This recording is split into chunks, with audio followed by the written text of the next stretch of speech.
നമസ്തേ, ജനൻ ഡിബേറ്റിലേക്ക് സ്വാഗതം. സ്വർണ്ണക്കൊള്ളയിലെ ചോദ്യശരങ്ങൾ അടൂർ പ്രകാശിലേക്ക് എത്തുമ്പോൾ കൊള്ളയിലെ ഐക്യമുന്നണിയോ തെളിഞ്ഞു വരുന്നത്? സ്വർണം കട്ട പോറ്റിയും കട്ട സ്വർണം വാങ്ങി ബെല്ലാരി വർദ്ധനും സോണിയാഗാന്ധിയെ കണ്ട് പാരിതോഷികം നൽകിയത് എന്തിന്? കനത്ത സുരക്ഷാ വലയത്തിൽ കഴിയുന്ന സോണിയാഗാന്ധിയുടെ വീട്ടിലേക്ക് അനായാസേന കടന്നു ചെല്ലാൻ പോറ്റിക്ക് കഴിഞ്ഞതെങ്ങനെ? അതും 2 തവണ. അയ്യപ്പന്റെ സ്വർണം കട്ടത് സഖാക്കൾ മാത്രമാണോ? ഹൈക്കോടതി മുന്നറിയിപ്പ് നൽകിയ അന്താരാഷ്ട്ര വിഗ്രഹക്കടത്ത് മാഫിയയാണോ ശബരിമലയെ ലക്ഷ്യം വെച്ചത്? കുറ്റകൃത്യത്തിന്റെ വ്യാപ്തി പരിഗണിക്കുമ്പോൾ NIA പോലുള്ള വിദഗ്ധ ഏജൻസികൾ അന്വേഷിക്കേണ്ടതല്ലേ ശബരിമല സ്വർണ്ണക്കവർച്ച? അടൂർ പ്രകാശ് ചോദ്യമുനയിലേക്ക് എത്തുമ്പോൾ സ്വർണ്ണക്കൊള്ളയിൽ പുറത്തുവരുന്നത് എന്തൊക്കെ?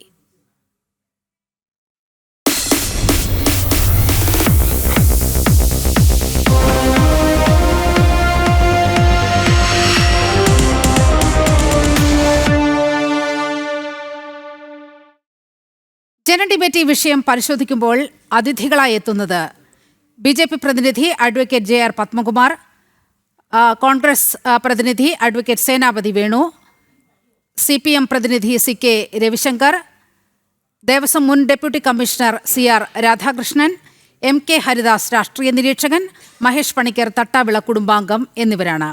ആദ്യം കോൺഗ്രസിന്റെ പ്രതിനിധി അഡ്വക്കേറ്റ് സേനാപതി വേണുവിലേക്കാണ്.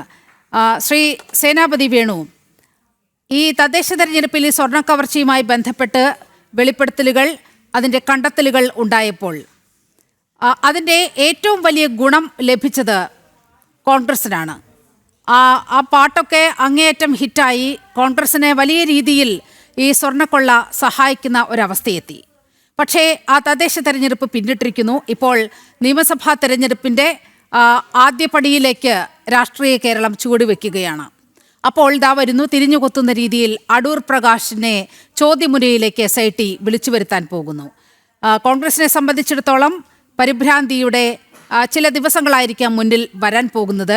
എങ്ങനെയാണ് കോൺഗ്രസ് ഇപ്പോൾ അടൂർ പ്രകാശിലേക്ക് സ്വർണ്ണക്കവർച്ചയുമായി ബന്ധപ്പെട്ടുള്ള അന്വേഷണം എത്തുമ്പോൾ അങ്ങേക്ക് തോന്നുന്നത് എന്താണ്? നീലിമ, ഒന്ന്, അടൂർ പ്രകാശിന് ഇതുവരെയും നോട്ടീസ് കൊടുത്തിട്ടില്ല. അടൂർ പ്രകാശിനെ വിളിക്കുകയോ വരുത്തുകയോ എന്നുള്ള കാര്യത്തെക്കുറിച്ച് ഔദ്യോഗികമായ അറിയിപ്പുകളൊന്നുമില്ല. ഇതിങ്ങനെ അന്തരീക്ഷത്തിൽ കേൾക്കുന്നു എന്നുള്ളതേ ഉള്ളൂ. ഇനി രണ്ടാമത്തെ കാര്യം, അടൂർ പ്രകാശ് ഏതെങ്കിലും ഒരു ഘട്ടത്തിൽ ശബരിമലയിലെ ഏതെങ്കിലും ഒരു ഉത്തരവാദിത്തപ്പെട്ട പോസ്റ്റിലിരിക്കുകയോ ദേവസ്വം ബോർഡോ അല്ലെങ്കിൽ ദേവസ്വം മന്ത്രിയുടെ ഓഫീസോ ഇതുമായി ഏതെങ്കിലും തരത്തിലുള്ള ബന്ധം അടൂർ പ്രകാശിനില്ല. ഇനി അടൂർ പ്രകാശിനെ എന്ത് കാരണത്താൽ ചോദ്യം ചെയ്യുന്നു എന്നുള്ളത്, അതാണ് യഥാർത്ഥത്തിൽ ഇതിൻ്റെ ഒരു കൗതുകം എന്ന് പറയുന്നത്. ഇപ്പോൾ 3 കാര്യങ്ങളാണല്ലോ ഇവിടെ സംഭവിച്ചിരിക്കുന്നത്. 1998 സ്വർണം പതിപ്പിച്ചു, 2018 സ്വർണം പോയി. ആ സ്വർണം കൊണ്ടുപോയത് ആരൊക്കെ? അതാണ് 3ാമത്തെ ചോദ്യമായിട്ട് വരേണ്ടത്. അതിൽ അടൂർ പ്രകാശിന്റെ പങ്ക് എന്ത്? അതല്ല എങ്കിൽ സോണിയാഗാന്ധിയുമായിട്ടുള്ള ഫോട്ടോ കൊണ്ട് ഇതിൻ്റെ അകത്ത് എന്ത് കാര്യങ്ങൾ നടന്നു? ഞാൻ വിനീതമായിട്ട് ചോദിക്കാൻ ആഗ്രഹിക്കുന്നത്, സോണിയാഗാന്ധിയുമായി ചേർന്ന് നിൽക്കുന്ന ഒരു ചിത്രവുമായി സുബ്രഹ്മണ്യം പോറ്റി, ഉണ്ണികൃഷ്ണൻ പോറ്റി ശബരിമലയിൽ വന്നിട്ട് ഈ ഫോട്ടോ കാണിച്ചിട്ട് ഞാനിതാ വാതൽപ്പാളി കൊണ്ടുപോകുന്നു എന്ന് പറഞ്ഞാൽ വാതൽപ്പാളി എടുത്തുകൊണ്ട് പോകാനായിട്ട് പറ്റുമോ? അടൂർ പ്രകാശ് ഇതുമായി ബന്ധപ്പെട്ട ഒരു ഔദ്യോഗിക തലത്തിലും ഇരുന്നിട്ടില്ല. പിന്നെ എന്തിനാണ് ഇപ്പോൾ അടൂർ പ്രകാശിനെ ചോദ്യം ചെയ്യുന്നു എന്ന വാർത്ത പുറത്തേക്ക് വരുന്നത് എന്നുള്ളത് ഇപ്പൊ 2 ദിവസമായിട്ട് നമ്മൾ കാണുന്നു. യഥാർത്ഥ പ്രതികളിലേക്ക് അന്വേഷണം എത്തുമ്പോൾ സ്വാഭാവികമായും അതിനെ വഴിതിരിച്ചു വിടേണ്ടത് ചിലരുടെയൊക്കെ ആവശ്യമാണ്. ആ വഴിതിരിച്ചു വിടലിന്റെ ഒരു ഭാഗമായിട്ടാണ് എന്നാൽ പിന്നെ ഹം സബ് ചോറ എന്ന് പണ്ട് ഹിന്ദിയിലെ ഒരു പഴമൊഴി പറഞ്ഞ പോലെ ഇനിയിപ്പം അടൂർ പ്രകാശിനെ കൂടെ ചോദ്യം ചെയ്തേക്കാം. അടൂർ പ്രകാശിനെ എന്തിനാ ചോദ്യം ചെയ്യുന്നത്? ഇനി അടൂർ പ്രകാശിൽ നിന്ന് എന്തെങ്കിലും വിവരങ്ങൾ അന്വേഷിക്കാൻ. ഇപ്പൊ പന്തളത്ത് നിന്ന് ഒരു KSRTC ബസ്സിലാണ് ഉണ്ണികൃഷ്ണൻ പോറ്റി ശബരിമലയിലേക്ക് ഇല്ലെങ്കിൽ പമ്പയിലേക്ക് വന്നതെങ്കിൽ ആ ബസ്സിലെ ഡ്രൈവറോടും കണ്ടക്ടറോടും ചോദിക്കും ഇയാൾ ബസ്സിൽ വന്നിട്ടുണ്ടോ എന്നുള്ളത്. അത് തെളിവെടുപ്പിന്റെ ഒരു ഭാഗമായിട്ടാണ്. ഇനി ഉണ്ണികൃഷ്ണൻ പോറ്റിയെ അറിയാമോ എന്ന ചോദ്യത്തിന് അടൂർ പ്രകാശിനോട് ചോദ്യം ചോദിക്കുകയാണെങ്കിൽ അടൂർ പ്രകാശിന് നോട്ടീസ് കൊടുക്കട്ടെ. അടൂർ പ്രകാശ് അതിന് കൃത്യമായ മറുപടിയും നൽകും. അതിൽ അടൂർ പ്രകാശിന് ഒരു പരിഭ്രമവുമില്ല, കോൺഗ്രസിന് ഒരു പരിഭ്രമവുമില്ല. യഥാർത്ഥത്തിൽ ഇപ്പോൾ നടക്കുന്ന ഈ 2-3 ദിവസങ്ങളായി നടക്കുന്ന നറേറ്റീവുകൾ യഥാർത്ഥ യഥാർത്ഥ പ്രതികളിൽ നിന്ന് ഈ കേസിനെ വഴിതിരിച്ചു വിട്ടുകൊണ്ട് ഇനിയിപ്പോൾ അടൂർ പ്രകാശിനെ ചോദ്യം ചെയ്തു. അടൂർ പ്രകാശും ഉണ്ണികൃഷ്ണൻ പോറ്റിയുമായിട്ട് നിൽക്കുന്ന ഫോട്ടോ കൊണ്ടു. സോണിയാഗാന്ധി ഇപ്പൊ അങ്ങ് തന്നെ പറഞ്ഞല്ലോ, സോണിയാഗാന്ധിയെ കാണാനായിട്ട്. സോണിയാഗാന്ധി അങ്ങനെ ശൂന്യാകാശത്തിൽ പേടകത്തിലൊന്നും ഇരിക്കുന്ന ആളൊന്നും അല്ലല്ലോ. അവിടെ കാണാനായി അനുമതി തേടിയാൽ ചിലപ്പോൾ 10 ദിവസം അല്ലെ 15 ദിവസം അല്ലെങ്കിൽ 25 ദിവസം. ഞാൻ സോണിയാഗാന്ധിയെ നേരിട്ട് കണ്ടിട്ടുണ്ടോ? സോണിയാഗാന്ധി ഇരിക്കുന്ന വേദിയിൽ പ്രസംഗിക്കാൻ അവസരം ലഭിച്ചിട്ടുള്ള ഒരാളാണ്. സോണിയാഗാന്ധിയെ വളരെ അടുത്ത് കണ്ടിട്ടുള്ള ആളാണ്. അപ്പൊ ഞാൻ പറഞ്ഞത്, എന്റെ നോട്ടത്തിൽ അല്ലെങ്കിൽ ഞാൻ കണ്ടതിൽ സോണിയാഗാന്ധി അങ്ങനെ ആർക്കും കാണാൻ ദർശനം കൊടുക്കാത്ത ചില്ലുകൂട്ടിലിരിക്കുന്ന ആളോ ഒന്നുമല്ല. ഇനി സോണിയാഗാന്ധിയെ ആരെങ്കിലും സന്ദർശിച്ചു, അവരുമായിട്ടുള്ള ഫോട്ടോ ഇരിക്കുന്നു എന്നുള്ളത് കൊണ്ട് ഞാൻ വീണ്ടും ചോദ്യം ആവർത്തിക്കുന്നു. ആ ഫോട്ടോ കൊണ്ട് ശബരിമലയിലെ ക്ഷേത്രത്തിലെ സ്വർണം മോഷ്ടിക്കുന്നതിനോ അല്ലെങ്കിൽ സ്വർണം കടത്തിക്കൊണ്ടു പോകുന്നതിനോ ആ ഫോട്ടോ ഏതെങ്കിലും രീതിയിലുള്ള ലൈസൻസോ സർട്ടിഫിക്കറ്റോ ആയി ഉപയോഗിച്ചിട്ടുണ്ടോ? അങ്ങനെ ഒരു ആരോപണം നിങ്ങൾക്കുണ്ടോ? അതോടൊപ്പം തന്നെ ഈ മോഷണം നടത്തിയ ഈ സംഘവുമായി ഏതെങ്കിലും ഘട്ടത്തിൽ, അതായത് ഇപ്പോൾ 1 മുതൽ 10 വരെ പ്രതികൾ അറസ്റ്റിലായപ്പെട്ടിരിക്കുന്നു. ഇനിയിപ്പോൾ 2 പേര് ശങ്കരദാസും ഉണ്ട്, അതുപോലെ തന്നെ കടകംപള്ളിയിലേക്ക് ചോദ്യം ചെയ്യൽ എത്തിക്കഴിഞ്ഞിരിക്കുന്നു. 2 അല്ലെങ്കിൽ 3 എത്തുമ്പോഴേക്കും ഇതിന്റെ ഒരു അന്തിമ ഘട്ടത്തിലേക്ക് എത്താനായിട്ട് പോവുകയാണ്. എത്താനായിട്ട് പോകുന്ന ഒരു ഘട്ടത്തിലേക്ക് വരുമ്പോൾ അന്വേഷണം അട്ടിമറിക്കാനുള്ള ചില ശ്രമങ്ങൾ നടക്കുന്നു. അതിലൊന്ന് ഇന്ന് പ്രതിപക്ഷ നേതാവ് പറഞ്ഞാണ്, 2 CI-മാർ ഈ സംഘത്തിൽ, ഹൈക്കോടതിയുടെ നിർദ്ദേശപ്രകാരമാണ് സംഘത്തിൽ ഉൾപ്പെട്ടിരിക്കുന്നത്. ഉൾപ്പെടുത്തിയിരിക്കുന്ന 2 CI-മാരും അവർ ഷേഡി ക്യാരക്ടറാണ്. അവർ പോലീസിലെ CPM-ന്റെ ഫ്രാക്ഷൻ കമ്മിറ്റിയെ നയിക്കുന്ന ആളുകളാണ്. ഇനി ഞാനൊരു ചോദ്യം ചോദിക്കട്ടെ. SIT കടകംപള്ളിയെ ചോദ്യം ചെയ്തത് ശനിയാഴ്ച പുറത്തു വന്നില്ല, ഞായറാഴ്ച വന്നില്ല, തിങ്കളാഴ്ച വന്നില്ല, ചൊവ്വാഴ്ച ഇന്നലെയാണ് കടകംപള്ളിയെ ചോദ്യം ചെയ്തു എന്ന വാർത്ത പുറത്തു വരുന്നത്. ഇവിടെ അടൂർ പ്രകാശിന് ഒരു നോട്ടീസ് പോലും ഇതുവരെയും കൊടുത്തിട്ടില്ല. അദ്ദേഹം ഇന്ന് ചാനൽ മാധ്യമങ്ങൾക്ക് മുന്നേ പറഞ്ഞല്ലോ, എന്നെ ചോദ്യം ചെയ്യാൻ വിളിപ്പിച്ചിട്ടില്ല, എനിക്കൊരു നോട്ടീസ് തന്നിട്ടില്ല. അപ്പോൾ അതിനു മുമ്പേ തന്നെ ഈ വാർത്ത പുറത്തു വരുന്നു എന്നത് യഥാർത്ഥ പ്രതികളെ രക്ഷിക്കുന്നതിനും യഥാർത്ഥ പ്രതികളിൽ നിന്ന് അന്വേഷണം മാറ്റുന്നതിനും ബോധപൂർവമായ ഒരു ശ്രമം. അടൂർ പ്രകാശുമായിട്ട് നിൽക്കുന്ന ചിത്രമുണ്ട്, എന്നാൽ അദ്ദേഹത്തെയും ചോദ്യം ചെയ്യാം. നാളെ അത് ചോദ്യം ചെയ്യലല്ല, അത് അടൂർ പ്രകാശിന് ഒരുപക്ഷെ ഇയാളെ അറിയാമെങ്കിൽ ഈ ആളെ കുറിച്ചുള്ള വിവരങ്ങൾ തേടുന്നതിന്റെ അന്വേഷണത്തിന്റെ ഭാഗമാണ്. അത് നോട്ടീസ് കൊടുത്ത് അദ്ദേഹത്തെ വിളിപ്പിച്ചാൽ അദ്ദേഹം ആ കൃത്യമായ വിവരങ്ങൾ പറയും. പക്ഷെ ഇപ്പോ ഈ നറേറ്റീവുകൾ മുഴുവൻ അടൂർ പ്രകാശിനെ ചോദ്യം ചെയ്യാൻ പോകുന്നു, നാളെ ഇനിയിപ്പോ സോണിയാഗാന്ധിയെ വേണമെങ്കിൽ ചോദ്യം ചെയ്യാൻ പോകുന്നു എന്നൊക്കെ പ്രചരിപ്പിക്കുന്നത് യഥാർത്ഥ കള്ളന്മാരെ രക്ഷിക്കുന്നതിന് വേണ്ടി നടക്കുന്ന വളരെ ബോധപൂർവമായ ഒരു ശ്രമമാണ്. ഞാൻ വീണ്ടും ഫസ്റ്റ് റൗണ്ടിൽ പറഞ്ഞു വെക്കുന്നത് അതാണ്, ഇത് യഥാർത്ഥ പ്രതികളെ പിടികൂടാതിരിക്കാൻ വേണ്ടിയിട്ടുള്ള ഒരു രാഷ്ട്രീയ തന്ത്രം ഉപയോഗിക്കുന്നു എന്നാണ്. ഇപ്പോൾ CPM-ന്റെ പ്രതിനിധി CK രവിശങ്കറിലേക്ക് പോവുകയാണ്. ശ്രീ CK രവിശങ്കർ, ഇപ്പോൾ ഈ അടൂർ പ്രകാശിന്റെ വിഷയം ആദ്യമായി എടുത്തിടുന്നത് മുഖ്യമന്ത്രി പിണറായി വിജയനാണ്. കഴിഞ്ഞ തവണ അദ്ദേഹം നടത്തിയ വാർത്താ സമ്മേളനത്തിലാണ് ചില സംശയങ്ങൾ അദ്ദേഹം ഉന്നയിക്കുന്നത്. ഈ പോറ്റിയും ഗോവർദ്ധനും ഈ സോണിയയുടെ വീട്ടിൽ പോയത് എങ്ങനെയാണ് അവിടെ എത്തിപ്പെടുന്നത്, എന്ത് ബന്ധമാണ് അവർ തമ്മിലുള്ളത്, ആന്റണിയും അതുപോലെ അടൂർ പ്രകാശും ഒക്കെ ഇവർ തമ്മിലുള്ള ബന്ധം എന്താണെന്നാണ് മുഖ്യമന്ത്രി ചോദിച്ചത്. നമുക്കറിയാം ഗോവർദ്ധന് ബെല്ലാരി ബന്ധമൊക്കെ ഉള്ള ഒരാളാണ്. അപ്പോൾ ആദ്യമായി സംശയമുനയിലേക്ക് അടൂർ പ്രകാശിനെ കൊണ്ടുവരുന്നത് മുഖ്യമന്ത്രിയാണ്. നമ്മൾ ഈ സ്ക്രീനിൽ കാണിച്ച ചിത്രങ്ങളുടെ പിൻബലത്തിലാണ് മുഖ്യമന്ത്രി അത്തരത്തിലൊരു നറേറ്റീവിലേക്ക് എത്തുന്നത്. ആ ചിത്രമല്ലാതെ എന്ത് ബോധ്യമാണ് നിങ്ങൾക്കുള്ളത് എന്നാണ് കോൺഗ്രസ് പ്രതിനിധി ചോദിക്കുന്നത്. എന്ത് ബോധ്യത്തിന്റെ അടിസ്ഥാനത്തിലാണ് ഇപ്പോൾ അടൂർ പ്രകാശിനെ സ്വർണ്ണക്കൊള്ളയുമായി കൂട്ടിക്കെട്ടുന്നത് എന്ന ചോദ്യം CPM കോൺഗ്രസ് ഉയർത്തുകയാണ്. ബഹുമാനപ്പെട്ട കോൺഗ്രസിന്റെ അംഗം പറഞ്ഞത് ഞാൻ കേട്ടു. ഈ സോണിയാഗാന്ധി എന്ന് പറയുന്ന ആള് ഇന്ത്യയിലെ ഒരു ചെറിയ വ്യക്തിയല്ല. സോണിയാഗാന്ധിയെ കാണാൻ കഴിഞ്ഞില്ല എന്ന കാരണത്താൽ കേരളത്തിലെ ഒരു മുഖ്യമന്ത്രിക്ക് രാജിവെക്കേണ്ടി വന്നിട്ടുണ്ട്. ഒരു പാർട്ടി തന്നെ അദ്ദേഹത്തിന് രൂപീകരിക്കേണ്ടി വന്നിട്ടുണ്ട്. ആസാമിലെ മുഖ്യമന്ത്രി BJP-യിൽ ചേർന്നത് സോണിയാഗാന്ധിയെ കാണാൻ കഴിയാത്തതിന്റെ അടിസ്ഥാനത്തിലാണ്. അപ്പോൾ അത്രയ്ക്ക് സെക്യൂരിറ്റി ഉള്ള, അത്രയ്ക്ക് വലിയ ഒരു രാഷ്ട്രീയ വ്യക്തിത്വമാണ് സോണിയാഗാന്ധി എന്ന് തന്നെയാണ് ഞാൻ മനസ്സിലാക്കുന്നത്. ഈ പോറ്റി എന്ന് പറയുന്ന ആൾ ഇന്ത്യയിലെ വലിയ പ്രമുഖനൊന്നുമല്ല. അയാൾ ശബരിമലയിൽ 2004 മുതൽ വരുന്ന ഒരു ഇടനിലക്കാരനാണ്. അയാൾ അവിടെ കൊണ്ടുവന്ന ആരാന്നൊക്കെ നമുക്ക് പിന്നീട് പരിശോധിക്കാം. ഞാൻ അതിനെക്കുറിച്ചൊന്നും ഇപ്പൊ പറയുന്നില്ല. അത് അയാൾക്ക് സോണിയാഗാന്ധിയെ കാണാനുള്ള അവസരം കിട്ടുന്നു. മുൻ മുഖ്യമന്ത്രിയായിരുന്ന കരുണാകരന് കിട്ടിയിട്ടില്ല. ആസാമിലെ മുൻ മുഖ്യമന്ത്രിക്ക് ഇപ്പോഴത്തെ മുഖ്യമന്ത്രി അന്നത്തെ കോൺഗ്രസ് ആണ്, അദ്ദേഹത്തിന് കിട്ടിയിട്ടില്ല. എന്താ സോണിയാഗാന്ധിയെ ഈ ഉണ്ണികൃഷ്ണൻ പോറ്റിയുമായിട്ടുള്ള ഇടപാട് എന്താ? സോണിയാഗാന്ധിയുടെ കയ്യിൽ കെട്ടിക്കൊടുക്കത്തക്കവണ്ണം ഉണ്ണികൃഷ്ണൻ പോറ്റി അത്ര വലിയ ഒരു താന്ത്രിക വിദ്യയിൽ വലിയ കക്ഷിയാണോ? അപ്പൊ സോണിയാഗാന്ധിക്ക് ഉണ്ണികൃഷ്ണൻ പോറ്റിയും ബെല്ലാരിയിലെ സ്വർണ്ണ വ്യാപാരിയുമായിട്ടൊക്കെ ബന്ധമുണ്ടെങ്കിൽ, അല്ല ബന്ധപ്പെടുത്താൻ ആളുകൾ ഉണ്ടെങ്കിൽ, അത് ബന്ധപ്പെടുത്തിയത് ആരാണ്? അവരെന്തിനാണ് സോണിയാഗാന്ധിയെ ഈ ശബരിമലയുമായി ബന്ധപ്പെട്ട വിവാദത്തിൽപ്പെട്ട ആളുകൾ അവരെ കണ്ടത് എന്നതിനെ കുറിച്ച് പോലീസ് അന്വേഷിക്കുന്നതിൽ എന്ത് തെറ്റാ ഉള്ളത്? അപ്പൊ അവരെ കൊണ്ടുപോകുന്നതിന്റെ ഇടനിലക്കാരനായി അവിടെ നിന്നു എന്ന് കരുതപ്പെടുന്ന ശ്രീ അടൂർ പ്രകാശ്, ആ അടൂർ പ്രകാശിനെ ചോദ്യം ചെയ്യുന്നത് കൊണ്ട് എന്ത് ഭവിഷ്യത്താ ഉണ്ടാവാൻ പോകുന്നത്? ഇവിടെ ആരും കള്ളനാണെന്ന് പറഞ്ഞില്ലല്ലോ. ഇതുവരെയും ഒരു ആളും സ്വർണം മോഷ്ടിച്ചതായി പറയുന്നില്ല. ഈ അറസ്റ്റ് ചെയ്യപ്പെട്ട ആളുകളെ എല്ലാം കള്ളന്മാരായി നമ്മൾ ചിത്രീകരിക്കുന്നില്ല. ആരോപണങ്ങളാണ് ഇതെല്ലാം. ആരോപണങ്ങൾ കൊണ്ട് ആരും കള്ളന്മാരാവുന്നില്ല. അങ്ങനെ കള്ളന്മാരാകണമെങ്കിൽ അവർക്ക് കുറ്റപത്രം തയ്യാറാക്കി ആ കുറ്റപത്രത്തിന്റെ അടിസ്ഥാനത്തിൽ അവർ കോടതിയിൽ സമർപ്പിക്കുമ്പോൾ അവർ കുറ്റാരോപിതരാകുന്നു. അതിനുശേഷം കോടതിയാണ് ഇവരൊക്കെ കുറ്റം ചെയ്തോ ഇല്ലയോ എന്ന് വിധിക്കുന്നത്. എന്റെയൊക്കെ മുമ്പ് സംസാരിച്ച അതേ അഡ്വക്കേറ്റ് ആണല്ലോ. അപ്പൊ ആരോപണം പറഞ്ഞതുകൊണ്ട് ഇപ്പൊ അന്വേഷണം നടക്കുകയാണ്. ആ അന്വേഷണത്തിന്റെ പരിധിയിൽ വരുന്ന ഇതുവരെ ഹൈക്കോടതിയുടെ ആ ഡിവിഷൻ ബെഞ്ച് ഈ അന്വേഷണത്തിൽ ഒരസംതൃപ്തിയും പ്രകടിപ്പിച്ചത് ഞാൻ കാണുന്നില്ല. ഒരസംതൃപ്തി ഇതുവരെ പ്രകടിപ്പിച്ചിട്ടില്ല. അപ്പോൾ സ്വാഭാവികമായും അന്വേഷണം ശരിയായ വഴിക്കാണ് നടക്കുന്നത്. ഗവൺമെന്റ് ഈ കാര്യത്തിൽ ഒരു മോശമായ ഇടപെടൽ നടത്തി. ഈ അന്വേഷണത്തിൽ മെല്ലെപ്പോക്കുണ്ട് എന്ന് ഇന്നലെ ഹൈക്കോടതി പറയുന്ന ഒരു ആരാണ് പറഞ്ഞത്? ഏത് ബെഞ്ചാണ് പറഞ്ഞത്? മെല്ലെപ്പോക്കുണ്ട്. അത് ഹൈക്കോടതിയാണ് പറഞ്ഞത്. അതേത് ബെഞ്ചായാലും അതേത് ബെഞ്ചായാലും വളരെ കൃത്യമായി ഹൈക്കോടതി പറഞ്ഞു അന്വേഷണത്തിൽ ഒരു മെല്ലെപ്പോക്കുണ്ടെന്ന്. ഞാൻ പറയട്ടെ, ഹൈക്കോടതിയുടെ മുമ്പിൽ ജാമ്യാപേക്ഷ കൊടുക്കുന്ന ബെഞ്ചിന് ഇതിൽ എവിടെ വിടാൻ എന്ത് അവകാശമുള്ളത്? SIT നിയോഗിച്ച ബെഞ്ച് ഏതാണ്? ഹൈക്കോടതിയിൽ ജാമ്യത്തിന് വേണ്ടി ഹർജി കൊടുക്കുന്നു. ആ ജാമ്യ ഹർജി കൊടുക്കുന്നതിനിടയിൽ വന്ന ഒരു പരാമർശമാണ് ഇതൊരു മെല്ലെപ്പോക്കുണ്ട്, എന്തുകൊണ്ട് നിങ്ങൾ അന്നത്തെ ദേവസ്വം ബോർഡ് അംഗങ്ങളെ കൂടി ക്വസ്റ്റ്യൻ ചെയ്യുന്നില്ല, അല്ലെ അറസ്റ്റ് ചെയ്യുന്നില്ല എന്ന് ചോദിച്ചത്. ആ ചോദിക്കാനുള്ള അവകാശം ആ ബെഞ്ചിലുണ്ടോ എന്നതിനെ കുറിച്ച് നിയമപരമായി നമുക്ക് ആലോചിക്കേണ്ടതുണ്ട്. യഥാർത്ഥത്തിൽ ദേവസ്വം ബെഞ്ച് ഈ കാര്യത്തിൽ അന്വേഷണത്തിൽ ഒരസംതൃപ്തിയും പ്രകടിപ്പിച്ചതായി കാണുന്നില്ല. അന്വേഷണം ശരിയായ വഴിക്ക് തന്നെയാണ് പോകുന്നതാണ് ഞങ്ങളുടെ അഭിപ്രായം.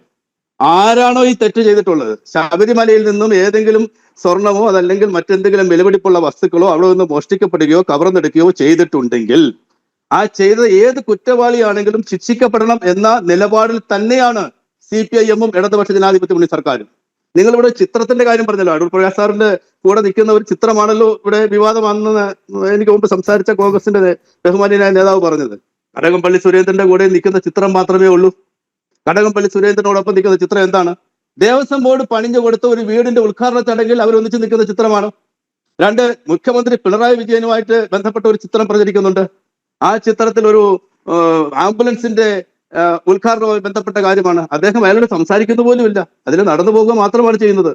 ആ നടന്നു പോകുന്നതിനെ പോലും ശ്രീ രവിശങ്കർ അതല്ലാതെ ചിത്രങ്ങളും പുറത്തു വന്നിട്ടുണ്ട്. കടകംപള്ളി സുരേന്ദ്രനും ഉണ്ണികൃഷ്ണൻ പോറ്റിയും ഇരുന്ന് ചായ കുടിക്കുന്ന ദൃശ്യങ്ങൾ പുറത്തു വന്നിട്ടുണ്ട്. ഒരുപക്ഷെ എനിക്ക് തോന്നുന്നത് അത് ബംഗളൂരു എയർപോർട്ടിന്റെ കഫറ്റേരിയയിൽ വെച്ച് ചിത്രീകരിച്ചതാണ് എന്നാണ് മനസ്സിലാക്കാൻ കഴിയുന്നത്. അതിൽ എവിടെയാണ് എന്നുള്ള കാര്യം കടകംപള്ളി വ്യക്തമാക്കിയിട്ടില്ല. അതുകൊണ്ട് തന്നെ ചില ഊഹാപോഹങ്ങൾ മാത്രമാണ്. ഒരു പൊതുചടങ്ങിൽ മാത്രമല്ല, സ്വകാര്യമായി അവരിരുന്ന് സംസാരിക്കുന്ന ചിത്രങ്ങളൊക്കെ പുറത്തു വന്നിട്ടുണ്ട്. ഞാൻ അങ്ങയുടെ ശ്രദ്ധയിലേക്ക് ആ ചിത്രങ്ങൾ കൊണ്ടുവരാം. ആ ചിത്രങ്ങൾ അങ്ങേക്ക് കാണിച്ചു തരാം. അപ്പോൾ അത്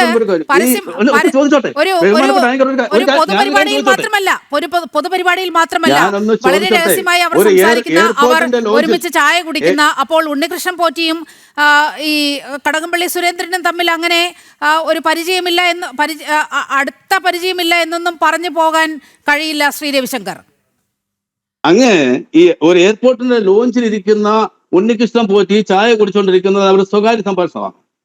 എയർപോർട്ടിന്റെ ലോഞ്ചിലെന്നാ ഇപ്പൊ അങ്ങനെ പറഞ്ഞു, ഞാൻ പറഞ്ഞതല്ല കേട്ടോ. എയർപോർട്ട് എന്ന് പറഞ്ഞ പൊതുജനത്തിലെല്ലാം വരാൻ പറ്റുന്ന സ്ഥലമാണ്.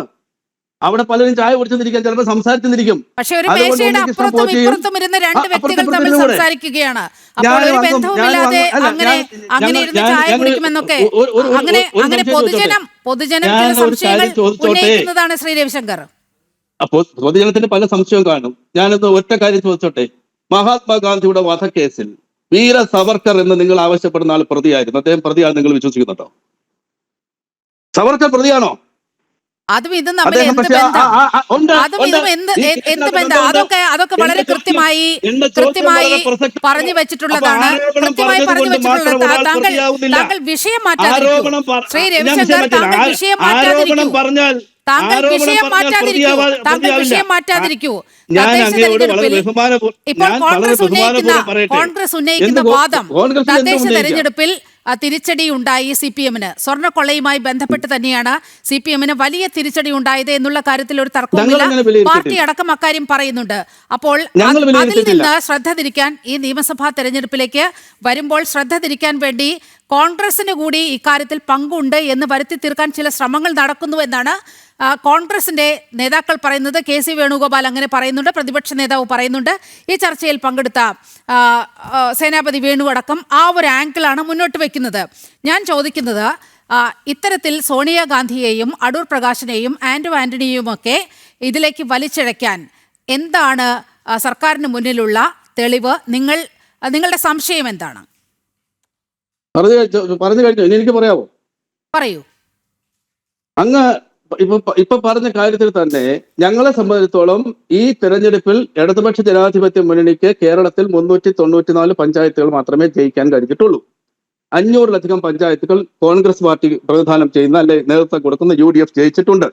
കോൺഗ്രസ് മികച്ച രീതിയിൽ അല്ലെ കുറച്ചേറെ മുന്നിലാണ് ഞങ്ങളെക്കാൾ. പക്ഷെ അത് ശബരിമലയിലെ സ്വർണ്ണക്കടത്തുമായി ബന്ധപ്പെട്ടിട്ടാണ് ഇടതുപക്ഷ ജനാധിപത്യ മുന്നണിയുടെ പരാജയമെന്ന് CPIM ഒരിടത്തും വിലയിരുത്തിയിട്ടില്ല. CPIയുടെ വിലയിരുത്തലിനെ കുറിച്ച് ഞാൻ പറയാൻ അർഹനല്ല, അത് അവരുടെ പാർട്ടിക്കാരോട് ചോദിക്കണം. 2, അങ്ങനെയാണെങ്കിൽ പന്തളം എന്ന് പറയുന്ന അയ്യപ്പന്റെ ജന്മനാട്ടിൽ ഞങ്ങൾ ജയിച്ചു. ശബരിമല ക്ഷേത്രം നിൽക്കുന്ന പെരുന്നാട് പഞ്ചായത്തിൽ ഞങ്ങൾ ജയിച്ചു. ഞങ്ങൾക്ക് അങ്ങനെ വലിയ ക്ഷീണമൊന്നും സംഭവിച്ചിട്ടില്ല. കേരളത്തിലെ വോട്ടിംഗ് പെർസെന്റിൽ നേരിയ വ്യത്യാസം മാത്രമാണ് UDF ഞങ്ങൾ തമ്മിലുള്ളത്. വലിയ വ്യത്യാസമൊന്നും സംഭവിച്ചിട്ടില്ല. BJPക്ക് 14.4% വോട്ടുകൾ മാത്രമാണ് കേരളത്തിൽ കിട്ടിയത്. ഈ കോൺഗ്രസിന് കിട്ടിയ വോട്ടുകൾ 38.67%, ഞങ്ങൾക്ക് 36.54%. അങ്ങനെ എന്റെ കണക്കല്ല എങ്കിലും ആ നിലവാരത്തിലാണ് വോട്ടുകൾ വന്നത്. ഇത് സൂചിപ്പിക്കുന്ന കേരളത്തിലെ ഇടതുപക്ഷ ജനാധിപത്യ മുന്നണിക്ക് ശബരിമലയിലെ ആ വിഷയവുമായി ബന്ധപ്പെട്ട് കേരളത്തിൽ അങ്ങ് ഒലിച്ചുപോയി, ദാ കിടക്കുന്നു താഴെ എന്ന രീതിയിലേക്ക് അങ്ങ് പോയി എന്നൊന്നും കാണാൻ കഴിയില്ല. 7 ജില്ലാ പഞ്ചായത്തുകൾ ഭരിക്കുന്നത് ഞങ്ങളാണ്. 7 പഞ്ചായത്ത് UDF ആണ് ഭരിക്കുന്നത്. അപ്പൊ ബ്ലോക്ക് പഞ്ചായത്തുകളിൽ ഭൂരിപക്ഷം ഭരിക്കുന്ന UDF ആണെങ്കിലും ഞങ്ങൾ മോശമല്ലാത്ത തരത്തിൽ ജയിച്ചു വന്നിട്ടുണ്ട്. മുനിസിപ്പാലിറ്റികളിലും ഞങ്ങൾക്ക് ആ വിജയം ഉണ്ടായിട്ടുണ്ട്.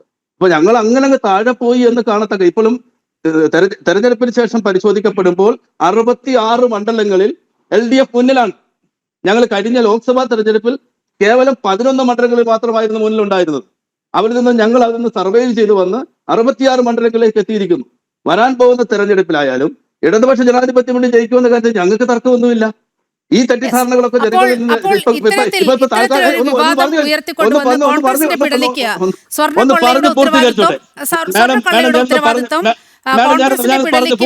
പ്രത്യേകിച്ച് രാഷ്ട്രീയ ഗുണമില്ല എന്നാണ് ഇടത് പ്രതിനിധി വ്യക്തമാക്കുന്നത്.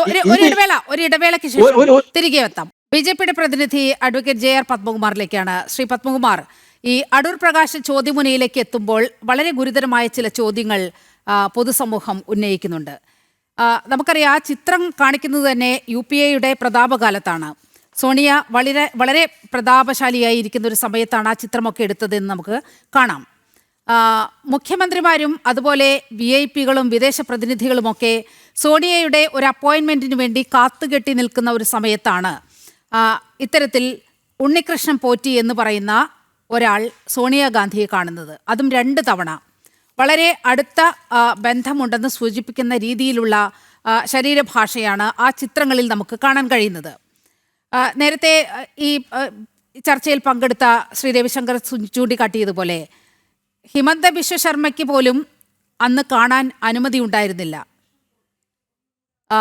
അപ്പോൾ അസം കോൺഗ്രസിലെ പ്രമുഖനായ നേതാവ്, അദ്ദേഹത്തിന് പോലും കാണാൻ കഴിയാത്ത ഒരു അവസ്ഥയുണ്ടായിരുന്നു. അപ്പോഴാണ് ഈ ഉണ്ണികൃഷ്ണൻ പോറ്റിയും ഗോവർദ്ധനുമൊക്കെ അനായാസം സോണിയയുടെ വീട്ടിലേക്ക് കയറി ചെല്ലുന്നത്. അവിടെ അകമ്പടിയായി പോകുന്നത് അടൂർ പ്രകാശും അതുപോലെ ആന്റണിയും ആണ്.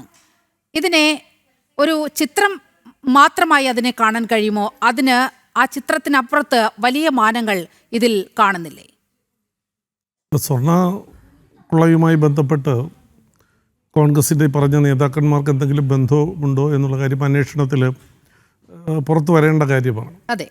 പക്ഷെ ഇപ്പോൾ നമ്മുടെ പൊതുസമൂഹത്തിൻ്റെ മുന്നിലുള്ള ചിത്രം ഈ സ്വർണ്ണക്കൊള്ള കേസിൽ റിമാൻഡിൽ കഴിയുന്ന അല്ലെങ്കിൽ അതിൻ്റെ ഏറ്റവും പ്രധാന റോള് വഹിച്ചു എന്ന് പൊതുജനം വിശ്വസിക്കുന്ന അല്ലെങ്കിൽ നമ്മുടെ സ്പെഷ്യൽ ഇൻവെസ്റ്റിഗേഷൻ ടീം പ്രാഥമികമായി കണ്ടെത്തി ജയിലിൽ കിടക്കുന്ന ഒരു വ്യക്തിയുമായി ഇവർക്ക് ബന്ധമുണ്ട്, നല്ല അടുപ്പമുണ്ട് എന്നുള്ളതാണ്.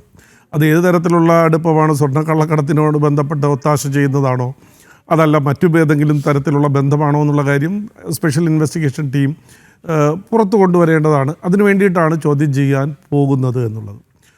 അപ്പോൾ അങ്ങനെ ഇരിക്കുമ്പോൾ ഇത്രയും ഈ 2 എംപിമാർക്ക് ബന്ധമുള്ള ഒരാൾ ഈ പാർട്ടിയുടെ അല്ലെങ്കിൽ ആ എംപിമാർ പ്രദാനം ചെയ്യുന്ന രാഷ്ട്രീയ പാർട്ടിയുടെ ഏറ്റവും വലിയ നേതാവിനെ അടുത്ത് ചെന്ന് കാണുകയും ഇവരുടെ പ്രസൻസിൽ തന്നെ കാണുകയും ചെയ്യുമ്പോൾ അതിലെന്തോ ഇവർ തമ്മിലുള്ള അടുപ്പത്തിൽ അല്ലെങ്കിൽ എന്തിനു പോയി ഇവരെ കൊണ്ടുപോയി എന്ന് പൊതുസമൂഹത്തോട് പറയേണ്ട ബാധ്യത അവർക്കുണ്ട്. ഇപ്പോൾ ഇവിടെ സൂചിപ്പിച്ചതുപോലെ, രവിശങ്കർ സൂചിപ്പിച്ചതുപോലെ തന്നെ ഈ പറഞ്ഞ വ്യക്തിയെ കാണാൻ കഴിയാത്തതിൻ്റെ പേരിൽ പാർട്ടി വിട്ടുപോയവരുണ്ട്. ഒരു സംസ്ഥാനത്ത് ഭരണം തന്നെ തകർന്ന സാഹചര്യമുണ്ട്. അത്തരത്തിലൊരു വലിയ രീതിയിൽ കൊള്ളിളക്കം സൃഷ്ടിച്ച പല സംഭവങ്ങളും ഉള്ള സമയത്ത് യാതൊരു ബുദ്ധിമുട്ടുമില്ലാതെ ഈ പ്രധാന പ്രതി ഈ 2 നേതാക്കന്മാരോടൊപ്പം അവരെ കണ്ടു എന്ന് പറഞ്ഞാൽ എന്തിനു വേണ്ടി അവരെ കണ്ടു, അതല്ലെങ്കിൽ എന്തിന് ഇവർ ഇപ്പം പോയി എന്നുള്ളത് പൊതുസമൂഹത്തിൻ്റെ മുന്നിൽ കൊണ്ടുവരണം. ഇപ്പോൾ സ്പെഷ്യൽ ഇൻവെസ്റ്റിഗേഷൻ ടീമിനെ സംബന്ധിച്ചിടത്തോളം ഹൈക്കോടതി വളരെ വ്യക്തമായിട്ടൊരു കാര്യം പറഞ്ഞിട്ടുണ്ട്. ഇതുമായി ബന്ധപ്പെട്ട ഉദ്യോഗസ്ഥന്മാരെയും രാഷ്ട്രീയ നേതാക്കന്മാരെയും ഇതുമായി ബന്ധപ്പെട്ട മറ്റാളുകളെയും ഒക്കെ അന്വേഷണ പരിധിയിൽ കൊണ്ടുവരണം എന്നുള്ളത് പറഞ്ഞതിൻ്റെ അടിസ്ഥാനത്തിൽ ഇപ്പോൾ അടൂർ പ്രകാശിനെ ചോദ്യം ചെയ്യാൻ പോവുകയാണ്. ഇനിയും മറ്റേതെങ്കിലും എംപിമാരെ ചോദ്യം ചെയ്യാൻ ശ്രമിക്കുമായിരിക്കും. പക്ഷേ അത് ഇപ്പോൾ CPM എടുത്തിട്ടുള്ളത്, CPMൻ്റെ അക്കാലത്ത് പൊടിചൂടാ മന്നന്മാരായിരുന്ന ഇപ്പോൾ ദേവസ്വം ബോർഡ് എന്ന് പറഞ്ഞൊരു സ്വതന്ത്ര സ്ഥാപനത്തെ പോലും അടക്കി വാണിരുന്ന ചില രാഷ്ട്രീയ അല്ലെങ്കിൽ ഭരണ നേതാക്കന്മാരിലേക്ക് അന്വേഷണം പോകുമ്പോൾ ഞങ്ങൾ മാത്രമല്ല നിങ്ങൾക്കുമുണ്ട് എന്ന് പറഞ്ഞ് ഇതിനെ ലഘൂകരിച്ച് കാണുന്നതിന് വേണ്ടിയിട്ടുള്ള ബോധപൂർവമായ ശ്രമമാണ്. ഇവിടെ നമുക്കറിയേണ്ടത് സോണിയാഗാന്ധിയായിട്ട് ബന്ധമുണ്ടോ, അടൂർ പ്രകാശുമായിട്ട് ബന്ധമുണ്ടോ, നമ്മുടെ കടകംപള്ളി സുരേന്ദ്രൻ അദ്ദേഹവുമായി ബന്ധമുണ്ടോ എന്നുള്ളതല്ല. ലക്ഷോപലക്ഷം ആളുകളുടെ വിശ്വാസികളുടെ അവരുടെ എല്ലാം വികാരത്തെ വ്രണപ്പെടുത്തുന്ന രീതിയിൽ അവരുടെ വിശ്വാസത്തിൻ്റെ സങ്കേതമായിട്ടുള്ള ശബരിമലയിൽ നിന്ന് ശബരിമല അയ്യപ്പൻ്റെ സ്വർണം കൊള്ളയടിച്ച് കൊണ്ടുപോയിട്ടുണ്ട്. അതിന് ഈ രാഷ്ട്രീയ നേതൃത്വം ഭരണ നേതൃത്വം ഒത്താശ ചെയ്തു കൊടുത്തിട്ടുണ്ട്. അതിന് ഉത്തരവാദി ആരാണ്, എന്താണ് അവരുടെ റോൾ, ഇതാണ് അന്വേഷിക്കേണ്ടത്. ഇപ്പോൾ ഒരാളെ ചോദ്യം ചെയ്തു, ഇന്നലെ പറയുന്നുണ്ട് ചോദ്യം ചെയ്യലല്ല, ഇത് മൊഴി രേഖപ്പെടുത്തലാണ് എന്നുള്ള രീതിയിലുള്ളൊരു പ്രചരണം വരികയാണ്. അതല്ല, അന്വേഷണത്തിൻ്റെ ഭാഗമായി അവരെ വിളിച്ച് അന്വേഷണത്തിൻ്റെ ഭാഗമായി ക്വസ്റ്റ്യൻ ചെയ്യുക തന്നെയാണ് ചെയ്തിട്ടുള്ളത്. അത് പുറത്തു വരുന്നതിന് വേണ്ടി തന്നെ 3 ദിവസം എടുത്തു. അതുകൊണ്ടാണ് അന്വേഷണ ഏജൻസി, സ്പെഷ്യൽ ഇൻവെസ്റ്റിഗേഷൻ ഏജൻസിയിൽ പൊതുജനങ്ങൾക്ക് സംശയം തോന്നിയത്. പൊതുജനങ്ങൾ ആ സംശയം മുന്നോട്ട് വെച്ചു. നമുക്ക് ഇന്ന് കണ്ടു ഒരു മണിയെ ചോദ്യം ചെയ്യുന്നതിനെ സംബന്ധിച്ച് 2 ദിവസം മുമ്പ് തന്നെ പത്രത്തിൽ വന്നു, മണിയെ കേരള പോലീസ് സർവലൻസ് ഇട്ടിരിക്കുന്നു, അദ്ദേഹം എങ്ങോട്ട് പോകുന്നു നിരീക്ഷിക്കുന്നു, ഇത്രാം തീയതി വരുമോ വരില്ലേ എന്നൊക്കെ പൊതുസമൂഹം ചർച്ച ചെയ്തതാണ്. അത് ഇന്ന് അന്വേഷണ ഏജൻസിയുടെ ഭാഗത്ത് തന്നെയാണ് അത് പുറത്തു വന്നിട്ടുള്ളത്. അതേസമയം ഇങ്ങനെ ഒരു ആളിനെ ചോദ്യം ചെയ്യുന്ന, ഇതിൽ പ്രധാന പ്രതി എന്ന് സംശയിക്കുന്ന ആളിനെ ചോദ്യം ചെയ്യുന്ന കാര്യം വളരെ മുൻകൂട്ടി തന്നെ പൊതുസമൂഹത്തിന് മുന്നിൽ വരികയും ഇവിടുത്തെ ഒരു ഭരണ നേതൃത്വം അല്ലെങ്കിൽ ദേവസ്വം ബോർഡ് അടക്കി വാണിരുന്ന ഒരാളെ ചോദ്യം ചെയ്ത, അല്ലെങ്കിൽ ദേവസ്വം ബോർഡിൻ്റെ തലവനായി അന്ന് ദേവസ്വം ബോർഡ് പ്രസിഡന്റ് ആയിരുന്ന ആളിനെ ചോദ്യം ചെയ്ത കാര്യം 2 ദിവസം കഴിഞ്ഞതും പുറത്തു വരുന്നുള്ളൂ. അതുവരെ ഇത് പതുക്കി വച്ചിരിക്കുന്നു എന്ന് പറയുമ്പോൾ എന്തോ ഇതിൽ സംശയമുണ്ട്, എന്തോ ഒളിക്കാൻ ശ്രമിക്കുന്നുണ്ട്, ആരെയോ സംരക്ഷിക്കാൻ ശ്രമിക്കുന്നുണ്ട് എന്നുള്ള കാര്യം പൊതുജനങ്ങൾ സംശയിക്കുന്നുണ്ട്. ആ ധാരണയാണ് അങ്ങനെ അല്ല എന്ന് തെളിയിക്കേണ്ട ബാധ്യതയാണ് അന്വേഷണ ഏജൻസിക്കുള്ളത്, അതിന് നേതൃത്വം കൊടുക്കുന്ന ഭരണ സംവിധാനത്തിനുള്ളത്. ഹൈക്കോടതി ഇപ്പോൾ നേരത്തെ പറയുന്നുണ്ട്, ഹൈക്കോടതി വളരെ പരിപൂർണമായ പിന്തുണയാണ് സ്പെഷ്യൽ ഇൻവെസ്റ്റിഗേഷൻ ടീമിന് കൊടുത്തിട്ടുള്ളത്. വേറൊരു ജഡ്ജിയാണ് ബെയിൽ ആപ്ലിക്കേഷനുള്ളൊരു കൊടുത്തപ്പോൾ ഒരു ജഡ്ജിയുടെ ഒബ്സർവേഷനാണ്. അദ്ദേഹം മനസ്സിലാക്കാനുള്ളത്, ഹൈക്കോടതിയെ സംബന്ധിച്ചിടത്തോളം എല്ലാ ജഡ്ജിമാരെയും ഹൈക്കോടതി ജഡ്ജിമാർക്ക് എല്ലാം ഒരുപോലെ തന്നെയാണ് കാണുന്നത്. ചിലർ ഡിവിഷൻ ബെഞ്ചായിട്ടിരിക്കും, ചിലപ്പോൾ സിംഗിൾ ബെഞ്ചായിട്ടിരിക്കും. പക്ഷേ നമ്മൾ മനസ്സിലാക്കാനുള്ളത്, ബെയിൽ ആപ്ലിക്കേഷൻ ആയാലും സ്പെഷ്യൽ ഇൻവെസ്റ്റിഗേഷൻ ടീമിൻ്റെ റിപ്പോർട്ടായാലും ഇത് അന്വേഷണ ഏജൻസി ഒന്നാണ്. ഈ അന്വേഷണ ഏജൻസിയുടെ കേസ് ഡയറി എന്ന് പറയുന്നത് ഒന്നാണ്. ഇത് തന്നെയാണ് സിംഗിൾ ജഡ്ജിയായി പരിശോധിച്ചാലും ഇതിനു വേണ്ടിയുള്ള സ്പെഷ്യൽ ബെഞ്ച് പരിശോധിച്ച് നോക്കിയാലും ഈ ഡയറി നോക്കിയിട്ട് പ്രാഥമികമായിട്ട് ഈ പ്രതികളിൽ ആരോപിക്കുന്ന കുറ്റം പ്രാഥമികമായി തെളിവുണ്ടോ എന്ന് പരിശോധിച്ചതിന് ശേഷമാണ് ബെയിൽ വേണോ വേണ്ടതെന്ന് തീരുമാനിക്കുന്നത്. കൂടുതൽ അന്വേഷണം നടത്തണം എന്ന് ആലോചിക്കുന്നത് സ്പെഷ്യൽ കോടതി അല്ല, നമ്മുടെ സ്പെഷ്യൽ ബെഞ്ചാണെങ്കിൽ അത് അന്വേഷണം നടത്തുമ്പോൾ തീരുമാനിക്കുന്നത് അന്വേഷണ ഏജൻസി ഒന്നാണ്. അത് സിംഗിൾ ബെഞ്ചിൻ്റെ മുമ്പിലുള്ള കേസ് ഡയറി ആയാലും ഈ സ്പെഷ്യൽ ബെഞ്ചിൻ്റെ ഡിവിഷൻ ബെഞ്ചിൻ്റെ മുന്നിലുള്ള കേസ് ഡയറി ആയാലും ഒന്ന് തന്നെയാണ്. അപ്പോൾ ഒരു ജഡ്ജി മാത്രമേ കണ്ടുള്ളൂ, മറ്റേ ജഡ്ജി കണ്ടില്ലല്ലോ എന്ന് പറയുന്നതിൽ അർത്ഥമില്ല. പ്രാഥമിക അന്വേഷണത്തിൻ്റെ ഭാഗത്ത് ഇവർ കുറ്റക്കാരാണ്, ഇവരെ സപ്പോർട്ട് ചെയ്യാൻ ആളുകളുണ്ട്, അതിൻ്റെ അടിസ്ഥാനത്തിലാണ് ബെയിൽ പോലും നിഷേധിച്ചിട്ട് ഇപ്പോൾ ഓരോരുത്തരെയായും ചോദിച്ചിട്ട് ഇപ്പോൾ ജയിലിൽ കിടക്കുന്ന ഇതിന് ഉത്തരവാദിത്വം വഹിച്ചുള്ള പോറ്റി ഉൾപ്പെടെയുള്ള ആളുകളെ കസ്റ്റഡിയിൽ വാങ്ങി ഇവർ പറഞ്ഞ മൊഴിയുമായി ഒന്ന് പരിശോധിക്കുന്നതിന് വേണ്ടിയിട്ടുള്ള ശ്രമങ്ങളാണ് ആരംഭിച്ചിട്ടുള്ളത്. അപ്പോൾ അതുകൊണ്ടാണ് അതിൻ്റെ അടിസ്ഥാനത്തിൽ വീണ്ടും ക്വസ്റ്റ്യൻ ചെയ്തതിന് ശേഷം ഇവരെ വേണ്ട നടപടിയിലേക്ക് പോകാം. പക്ഷെ അവിടെ പോകുമോ എന്നുള്ളതാണ് ജനങ്ങളുടെ സംശയം. ഇതുവരെയുള്ള അനുഭവങ്ങൾ വെച്ച് നോക്കിയാൽ ഇവരെ സംരക്ഷിക്കുന്ന ഒരു നിലപാടായിരിക്കും അന്വേഷണ ഉദ്യോഗസ്ഥന്മാരുടെ ഭാഗത്ത് ഉണ്ടാകുന്നത്. കോടതിയെ സംബന്ധിച്ചിടത്തോളം സൂപ്പർവിഷൻ ഉണ്ട് എങ്കിലും ഇതിൻ്റെ താഴെത്തട്ടിൽ അന്വേഷണം നടത്തി രേഖകൾ ഹാജരാക്കുന്നത് ഉദ്യോഗസ്ഥന്മാരാണ്. അവർ സത്യസന്ധമായി അന്വേഷണം നടത്തിയില്ല എങ്കിൽ ഈ കേസും അട്ടിമറിക്കപ്പെടാം എന്നുള്ളതാണ്. പോറ്റിയെ സംബന്ധിച്ചിടത്തോളം പോറ്റി കമ്പിപ്പാരയുമായിട്ട് വന്ന് ക്ഷേത്രത്തിൽ കടന്ന് എല്ലാ പാളികളും ഒക്കെ ഇളക്കിയെടുത്തോണ്ട് പോവുകയില്ല ചെയ്തത്.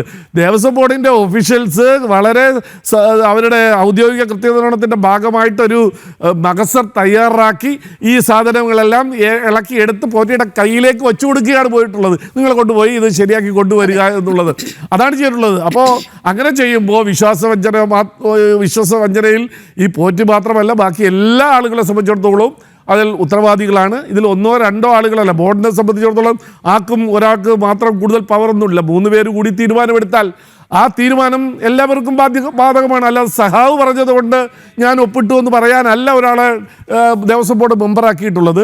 അദ്ദേഹത്തിൻ്റെ കടമ നിർവഹിച്ചിട്ടില്ല എങ്കിൽ, അല്ലെങ്കിൽ മറ്റ് അംഗങ്ങൾ അവരുടെ കടമ നിർവഹിച്ചിട്ടില്ല എങ്കിൽ അവരെ വിശ്വസിച്ച് ഏൽപ്പിച്ച ആ ദൗത്യത്തിൽ നിന്ന് അല്ലെങ്കിൽ ഉത്തരവാദിത്തത്തിൽ നിന്ന് പുറകോട്ട് പോകലാണ്.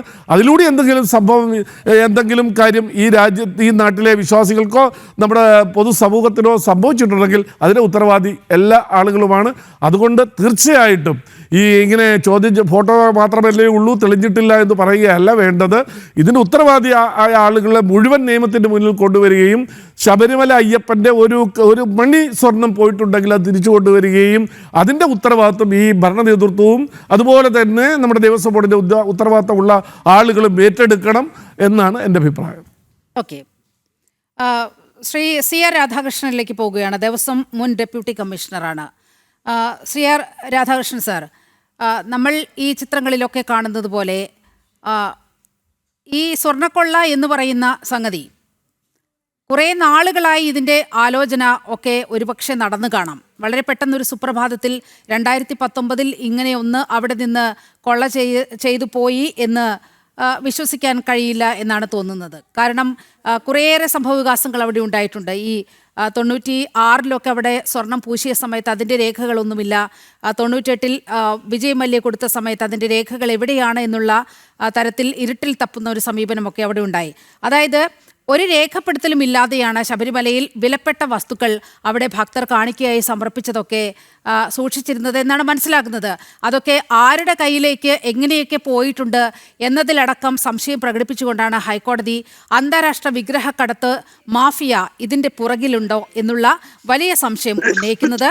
അത് സ്ഥിരീകരിക്കുന്ന അതിലേക്ക് വഴിതെളിച്ചു വിടുന്ന ചില സംഭവവികാസങ്ങളൊക്കെ നമ്മൾ കാണുകയാണ്. ചില ദേശീയ ബന്ധങ്ങൾ, അന്തർദേശീയ ബന്ധങ്ങളൊക്കെ ഈ സ്വർണ്ണക്കൊള്ളയുമായി ബന്ധപ്പെട്ട് ഈ അന്വേഷണത്തിലൂടെ ഉരുത്തിരിഞ്ഞു വരുന്നുണ്ടോ? ഈ തിരുവിതാംകൂർ ദേവസ്വം ബോർഡ് കേരളത്തിലെ വളരെ വലിയ നന്നായി പ്രവർത്തിക്കുന്ന ഒരു ധർമ്മസ്ഥാപനമാണ്. ഇതിൻ്റെ നിയമം അനുസരിച്ച് ഇതിൻ്റെ ബോർഡ് ഭരണാധികാരികളെ നിയമിക്കുന്നത് കാലാകാലങ്ങളിൽ സർക്കാരുകളാണ്. അപ്പോൾ സർക്കാരിന് മുമ്പ് ഇത് രാജപ്രമുഖൻ നിർവഹിച്ചിരുന്നതാണ്. അപ്പോൾ ആ കാലത്തുള്ള ഇവരുടെ ഉത്തരവാദിത്തങ്ങളെന്ന് പറയുന്നത് ഈ ക്ഷേത്ര കാര്യങ്ങൾ, മൈനറായ ക്ഷേത്രങ്ങളുടെ ഈ ദേവാലയങ്ങൾ ദേവീദേവന്മാരുടെ താല്പര്യം അനുസരിച്ച് പൂജ നടത്തുക, അവരുടെ ക്ഷേത്ര സ്വത്തുകൾ സംരക്ഷിക്കുക. അതൊരു ട്രസ്റ്റിയാണ്. ഈ ട്രസ്റ്റി എന്നുള്ള നിലയിൽ ഈ ദേവാലയ സ്ഥാപനങ്ങളുടെ സമ്പത്ത് ദുർവിനിയോഗം ചെയ്യാനോ അന്യാധീനപ്പെടുത്താനോ വ്യതിയാനം വരുത്താനോ ഇവർക്ക് ആക്റ്റിൽ ഒരു അധികാരവുമില്ല. അപ്പോൾ അത് കഴിഞ്ഞ 76 വർഷക്കാലമായി ഇത് വളരെ സുരക്ഷിതമായി സൂക്ഷിച്ചു വരികയും ഈ അടുത്ത കാലത്താണ് നമ്മൾ ഇതിന് തീരുമാനമെടുത്ത് എനിക്ക് ബഹുമാനപ്പെട്ട പത്മകുമാർ സാർ പറഞ്ഞ അതിൽ ഒരു തിരുത്തുണ്ട്. ഈ ഒഫീഷ്യൽസ് ഒരു ദിവസം സ്വപ്നം കണ്ടിത് എടുത്ത് കൊടുക്കുകയല്ല. ഒഫീഷ്യൽസിന് കർശനമായി ഇൻസ്ട്രക്ഷൻസ് വരികയാണ്, ഓർഡേഴ്സ് വരികയാണ്. ക്യാബിനറ്റ് ബോർഡ് കൂടിയിട്ട് ബോർഡ് ഓർഡേഴ്സ് ഇഷ്യൂ ചെയ്യാണ്. അതെ, ഡു ദിസ്. അവരത് ചെയ്തിട്ടുണ്ടെന്നുള്ള കാര്യം അപ്പോൾ അവരും അകത്താണ്. അപ്പോൾ ഇതൊക്കെ ഈ ധർമ്മസ്ഥാപനത്തിൻ്റെ ഈ സ്വത്തുകൾ എലിനേറ്റ് ചെയ്യാനോ അല്ലെങ്കിൽ അത് പാർട്ടീഷൻ ചെയ്യാനോ അതില്ലാതാക്കാനോ ഒന്നും ഇവർക്ക് അധികാരമില്ല. പക്ഷേ ഈ അടുത്ത കാലത്ത് നമ്മളെ സംബന്ധിച്ച് കാണുന്ന വിഷയമെന്ന് പറയുന്നത് ഇപ്പോൾ ഇത് വളരെ വലിയ ലോക ശ്രദ്ധയിലേക്ക് വന്നതുകൊണ്ടാണ് ഇപ്പോൾ ഇങ്ങനൊരു അന്വേഷണം വന്നത്. പക്ഷേ ഇത് ആദ്യത്തെ സംഭവമല്ല. ഇവരുടെ പ്രവർത്തനങ്ങൾ മൂലം ഇതുപോലുള്ള ദേവീദേവന്മാരുടെ സമ്പത്ത് നഷ്ടപ്പെട്ട ഒട്ടനവധി കാര്യങ്ങൾ കഴിഞ്ഞ ഒരു 10-15 വർഷക്കാലത്ത് സംഭവിച്ചിട്ടുണ്ട്. കൂടുതൽ രാഷ്ട്രീയ അതിപ്രസരം ഇങ്ങോട്ട് വരിക, രാഷ്ട്രീയ ബോർഡുകൾ വരിക. ആദ്യകാലത്തെ ബോർഡുകളെ സംബന്ധിച്ച് അത് മൂല്യം കുറഞ്ഞ ബോർഡ് അധികാരികൾ വരിക. ഇങ്ങനെയുള്ള ക്രമപ്രവൃത്തമായ ഒരു ശൈഥില്യമാണ് ഈ സ്ഥാപനം നേരിട്ടതെല്ലാം. അപ്പോൾ അതിൻ്റെ ഭാഗമാണ് ഇത്. ഈ സ്വർണം ഇപ്പം നേരത്തെ പറഞ്ഞു, ഈ സ്വർണത്തിനൊന്നും അവിടെ രേഖയിൽ വളരെ വ്യക്തമായ രേഖയുണ്ട്. അത് 1999 വളരെ വ്യക്തമായ രേഖയുണ്ട്. 95 മുതൽ UB ഗ്രൂപ്പുമായി നടത്തിയ ചർച്ചകളുടെ ഫയലുകൾ അന്വേഷണ ഏജൻസിക്ക് കിട്ടിയിട്ടുണ്ട്. ബഹുമാനപ്പെട്ട കേരള ഹൈക്കോടതി ഡിവിഷൻ ബെഞ്ച് 3 ഉത്തരവ് ഇറക്കിയിട്ടുണ്ട്. അതിൽ പ്രഥമ ഉത്തരവിൽ കോടതി പറഞ്ഞു, ഇത് ഞങ്ങളുടെ ഡ്യൂട്ടിയാണ്, ഈ ദേവാലയങ്ങളുടെ താല്പര്യങ്ങൾ സംരക്ഷിക്കാൻ കോടതിക്ക് അവകാശമുണ്ട്, കോടതിയുടെ ഉത്തരവാദിത്വമാണെന്ന് ആ ജഡ്ജ്മെൻറ്റ് പ്രത്യേകം പറയുകയാണ്. 3 ജഡ്ജ്മെൻറ്റ് ഇറങ്ങിയിട്ടുണ്ട്. അതുകൂടാതെയാണ് ഈ ആദരണീയ ബഹുമാനപ്പെട്ട ജസ്റ്റിസ് ബദറുദ്ദീൻ്റെ ആ ജഡ്ജ്മെൻറ്റ്. അദ്ദേഹത്തിൻ്റെ പരാമർശവും നിരീക്ഷണമൊന്നുമല്ല, 87 പേജുള്ള ജഡ്ജ്മെൻറ്റ് വളരെ ക്ലിയറായിട്ട് ഈ അന്വേഷണത്തിൻ്റെ ദോഷങ്ങളെയും ഗുണങ്ങളെയും ഒക്കെ അതിൽ പരാമർശിച്ചിട്ടുണ്ട്. വളരെ വ്യക്തതയോടുകൂടിയാണ് പറഞ്ഞത്. അപ്പോൾ ഇതെല്ലാം ചെയ്യുമ്പോൾ ഒരു പക്ഷേ നമ്മൾ ഇവരുടെ പ്രവൃത്തി ദൂഷ്യം കൊണ്ട് അല്ലെങ്കിൽ ഇവരുടെ ശ്രദ്ധക്കുറവുകൊണ്ട്, ഈ ബോർഡിൻ്റെ ശ്രദ്ധക്കുറവുകൊണ്ട് സംഭവിച്ച കാര്യങ്ങളാണ് ഇത്ര വലിയ ഒരു കൊള്ളയിലേക്കും കുംഭകോണത്തിലേക്കും വഴിതിരിച്ചത്. അപ്പോൾ ഇത് ഈ കഴിഞ്ഞ 10 വർഷം, ഇപ്പോൾ ഇതല്ല, ഇതിനേക്കാൾ ഗുരുതരമായ പല കാര്യങ്ങളും കഴിഞ്ഞ 10 വർഷത്തെ ചരിത്രങ്ങൾ പരിശോധിച്ചാൽ തിരുവിതാംകൂർ ദേവസ്വം ബോർഡിലുണ്ട്. ഇതിനൊക്കെ വളരെ ഗുരുതരമായ കാര്യങ്ങൾ ഇവർ നടത്തിയിട്ടുണ്ട്. രാഷ്ട്രീയ പക്ഷപാതത്തിൻ്റെ പേരിൽ, രാഷ്ട്രീയ സമ്മർദ്ദത്തിൻ്റെ പേരിൽ ഈ ദേവാലയ സ്ഥാപനങ്ങളെ വലിയ നഷ്ടത്തിലെത്തിച്ച ഒരുപാട് സംഭവങ്ങൾ തിരുവിതാംകൂർ ദേവത്തിൻ്റെ ആഡിറ്റായാലും ശരി, ലയബിലിറ്റികൾ ഈ ചുമതലകൾ ഈടാക്കുന്ന കാര്യത്തിലായാലും ശരി, ദേവസ്വം വസ്തുക്കൾ അന്യാധീനപ്പെടുത്തുന്ന കാര്യത്തിലായാലും ശരി, വളരെയധികം വീഴ്ചകൾ ഈ കഴിഞ്ഞൊരു 10-15 വർഷക്കാലത്ത് ബോർഡിൻ്റെ ഭരണകാലത്ത് ഉണ്ടായിട്ടുണ്ട്. അതിൻ്റെ ഉത്തരവാദി എന്ന് പറഞ്ഞാൽ ബോർഡ് മാത്രമല്ല, അവിടെ ബോർഡിൻ്റെ ഉദ്യോഗസ്ഥന്മാർക്ക് ഉത്തരവാദിത്തമുണ്ട്. അതുപോലെ തന്നെ ഗവൺമെൻറ്, സമാന്തരമായി ഗവൺമെൻറ്റിൻ്റെ ലോക്കൽ ഫണ്ടിൻ്റെ ആഡിറ്റ് വിഭാഗം ഈ ശബരിമല ഉൾപ്പെടെ കൺകറൻ്റ് ആഡിറ്റ് നടത്തുന്നുണ്ട്. ഇവരുടെയൊക്കെ വീഴ്ച, പിന്തുടർച്ചയായ വീഴ്ചകൾ പരിശോധിക്കുമ്പോൾ നമുക്ക് ഇമാതിരിയുള്ള കാര്യങ്ങളെല്ലാം കണ്ടെത്താൻ കഴിയും. പക്ഷേ ഇവിടെ രേഖയില്ലെന്ന് പറഞ്ഞിട്ട് അർത്ഥമില്ല. രേഖയുണ്ട്, പക്ഷേ നമ്മൾ മറ്റ് ദേവസ്വങ്ങളിലെ ഈ വിലപിടിച്ച ഉരുപ്പടികൾ പോലെയുള്ള ഒരു രേഖയല്ല ഉള്ളത്. കാരണം ഇത് ശ്രീകോവിലിൻ്റെ ചുറ്റും, ശ്രീകോവിലിൻ്റെ ആ ഭിത്തികളിലും ദ്വാരപാലക വിഗ്രഹങ്ങളിലൊക്കെ പതിപ്പിച്ചിരുന്ന സ്വർണ്ണമാണ്, വാല്യുബിൾസാണ്. മറ്റ് സാധാരണ നമ്മളൊരു അമ്പലത്തിലൊരു മാല നടക്കി വെച്ചാൽ അതിന് രേഖകളുണ്ട്, അത് സൂക്ഷിപ്പുണ്ട്. അതുപോലെ അത് നഷ്ടപ്പെട്ടാൽ അന്വേഷിക്കാൻ എളുപ്പമാണ്. പക്ഷേ ഇത് അതല്ല, അവിടെ പരസ്യമായി പതിപ്പിച്ചിട്ടുള്ള 99 പതിപ്പിച്ചിട്ടുള്ള സ്വർണ്ണമാണ് പോയിട്ടുള്ളത്. അപ്പോൾ അത് സംബന്ധിച്ച് വീഴ്ചക്കാരുടെ പേരിലുള്ള അന്വേഷണം എന്ന് വരുത്താൻ വേണ്ടിയാണ് വാസു ജാമ്യാപേക്ഷയിൽ പറഞ്ഞത്. അതിനൊന്നും രേഖയില്ല. അതിന്റെ പണി അവിടുന്ന് കിട്ടിയല്ലോ. ഇത് സ്വർണം പൂശിയതിന്, സ്വർണം ഒട്ടിച്ച് അമാൽഗമേറ്റ് ചെയ്തതിന് ഒരു രേഖയുമില്ല എന്ന് അവിടെ ചെന്ന് പറഞ്ഞപ്പോൾ അതിന് കിട്ടേണ്ട മറുപടി ആ 87 പേജുള്ള ജഡ്ജ്മെൻറ്റ് വായിച്ചാൽ നമുക്ക് വ്യക്തമാവും. അങ്ങനെ പറഞ്ഞതിൻ്റെ ദൂഷ്യം അവരനുഭവിച്ചുകൊണ്ടിരിക്കുക. അപ്പോൾ ഇത് ചെയ്തത് മാത്രമല്ല, ഈ വീഴ്ചകൾ മാത്രമല്ല, ഇത് ഈ ദേവാലയ സ്ഥാപനങ്ങളെ, ഈ ക്ഷേത്രങ്ങളെ എന്തുമാതിരി ബാധിച്ചിട്ടു എന്ന് വളരെ വിശദമായ വ്യാപകമായ കഴിഞ്ഞ 10 വർഷത്തെ ഇപ്പോൾ ബഹുമാനപ്പെട്ട കോടതി പറഞ്ഞേക്കുന്നത് 2014 മുതൽ 25 വരെയുള്ള സംഭവങ്ങൾ അന്വേഷിക്കാനാണ് പറഞ്ഞേക്കുന്നത്.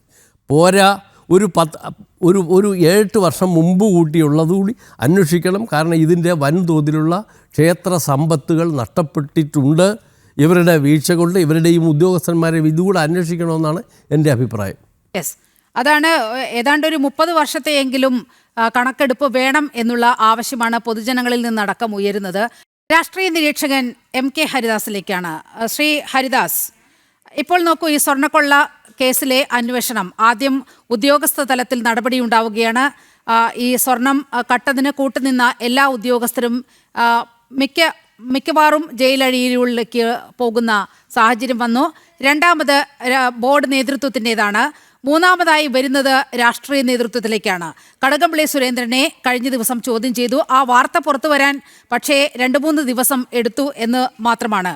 ഇപ്പോൾ ഇന്ന് പുറത്തു വരുന്ന വിവരം ഈ ഭരണകക്ഷിയിൽ നിന്ന് പുറത്തേക്ക് കോൺഗ്രസിലേക്ക് കൂടി ഇതിൻ്റെ അന്വേഷണം വ്യാപിക്കുന്നു എന്നതാണ്. അടൂർ പ്രകാശിനെ ചോദ്യം ചെയ്യാൻ SIT ആലോചിക്കുന്നുണ്ട്. അത്തരത്തിൽ തീരുമാനം SIT എടുത്തതായുള്ള മാധ്യമ വാർത്തകൾ വരികയാണ്. മാത്രവുമല്ല, അടൂർ പ്രകാശിനെ ചോദ്യം ചെയ്യുന്ന സാഹചര്യം കോൺഗ്രസിൻ്റെ സമുന്നതയായ സോണിയാഗാന്ധി എന്ന നേതാവിലേക്ക് അന്വേഷണം എത്തി നിൽക്കുന്ന സജീവമായ ഒരു സാഹചര്യം കൂടി നമ്മുടെ മുന്നിൽ സംജാതമാകുകയാണ്.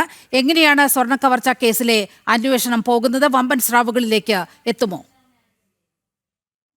ഒരു വമ്പൻ സ്രാവിലേക്കും ഈ അന്വേഷണം എത്തിയിട്ട് ഒരു വമ്പൻ സ്രാവും ഇവിടെ ശിക്ഷിക്കപ്പെടാൻ പോകുന്നില്ല.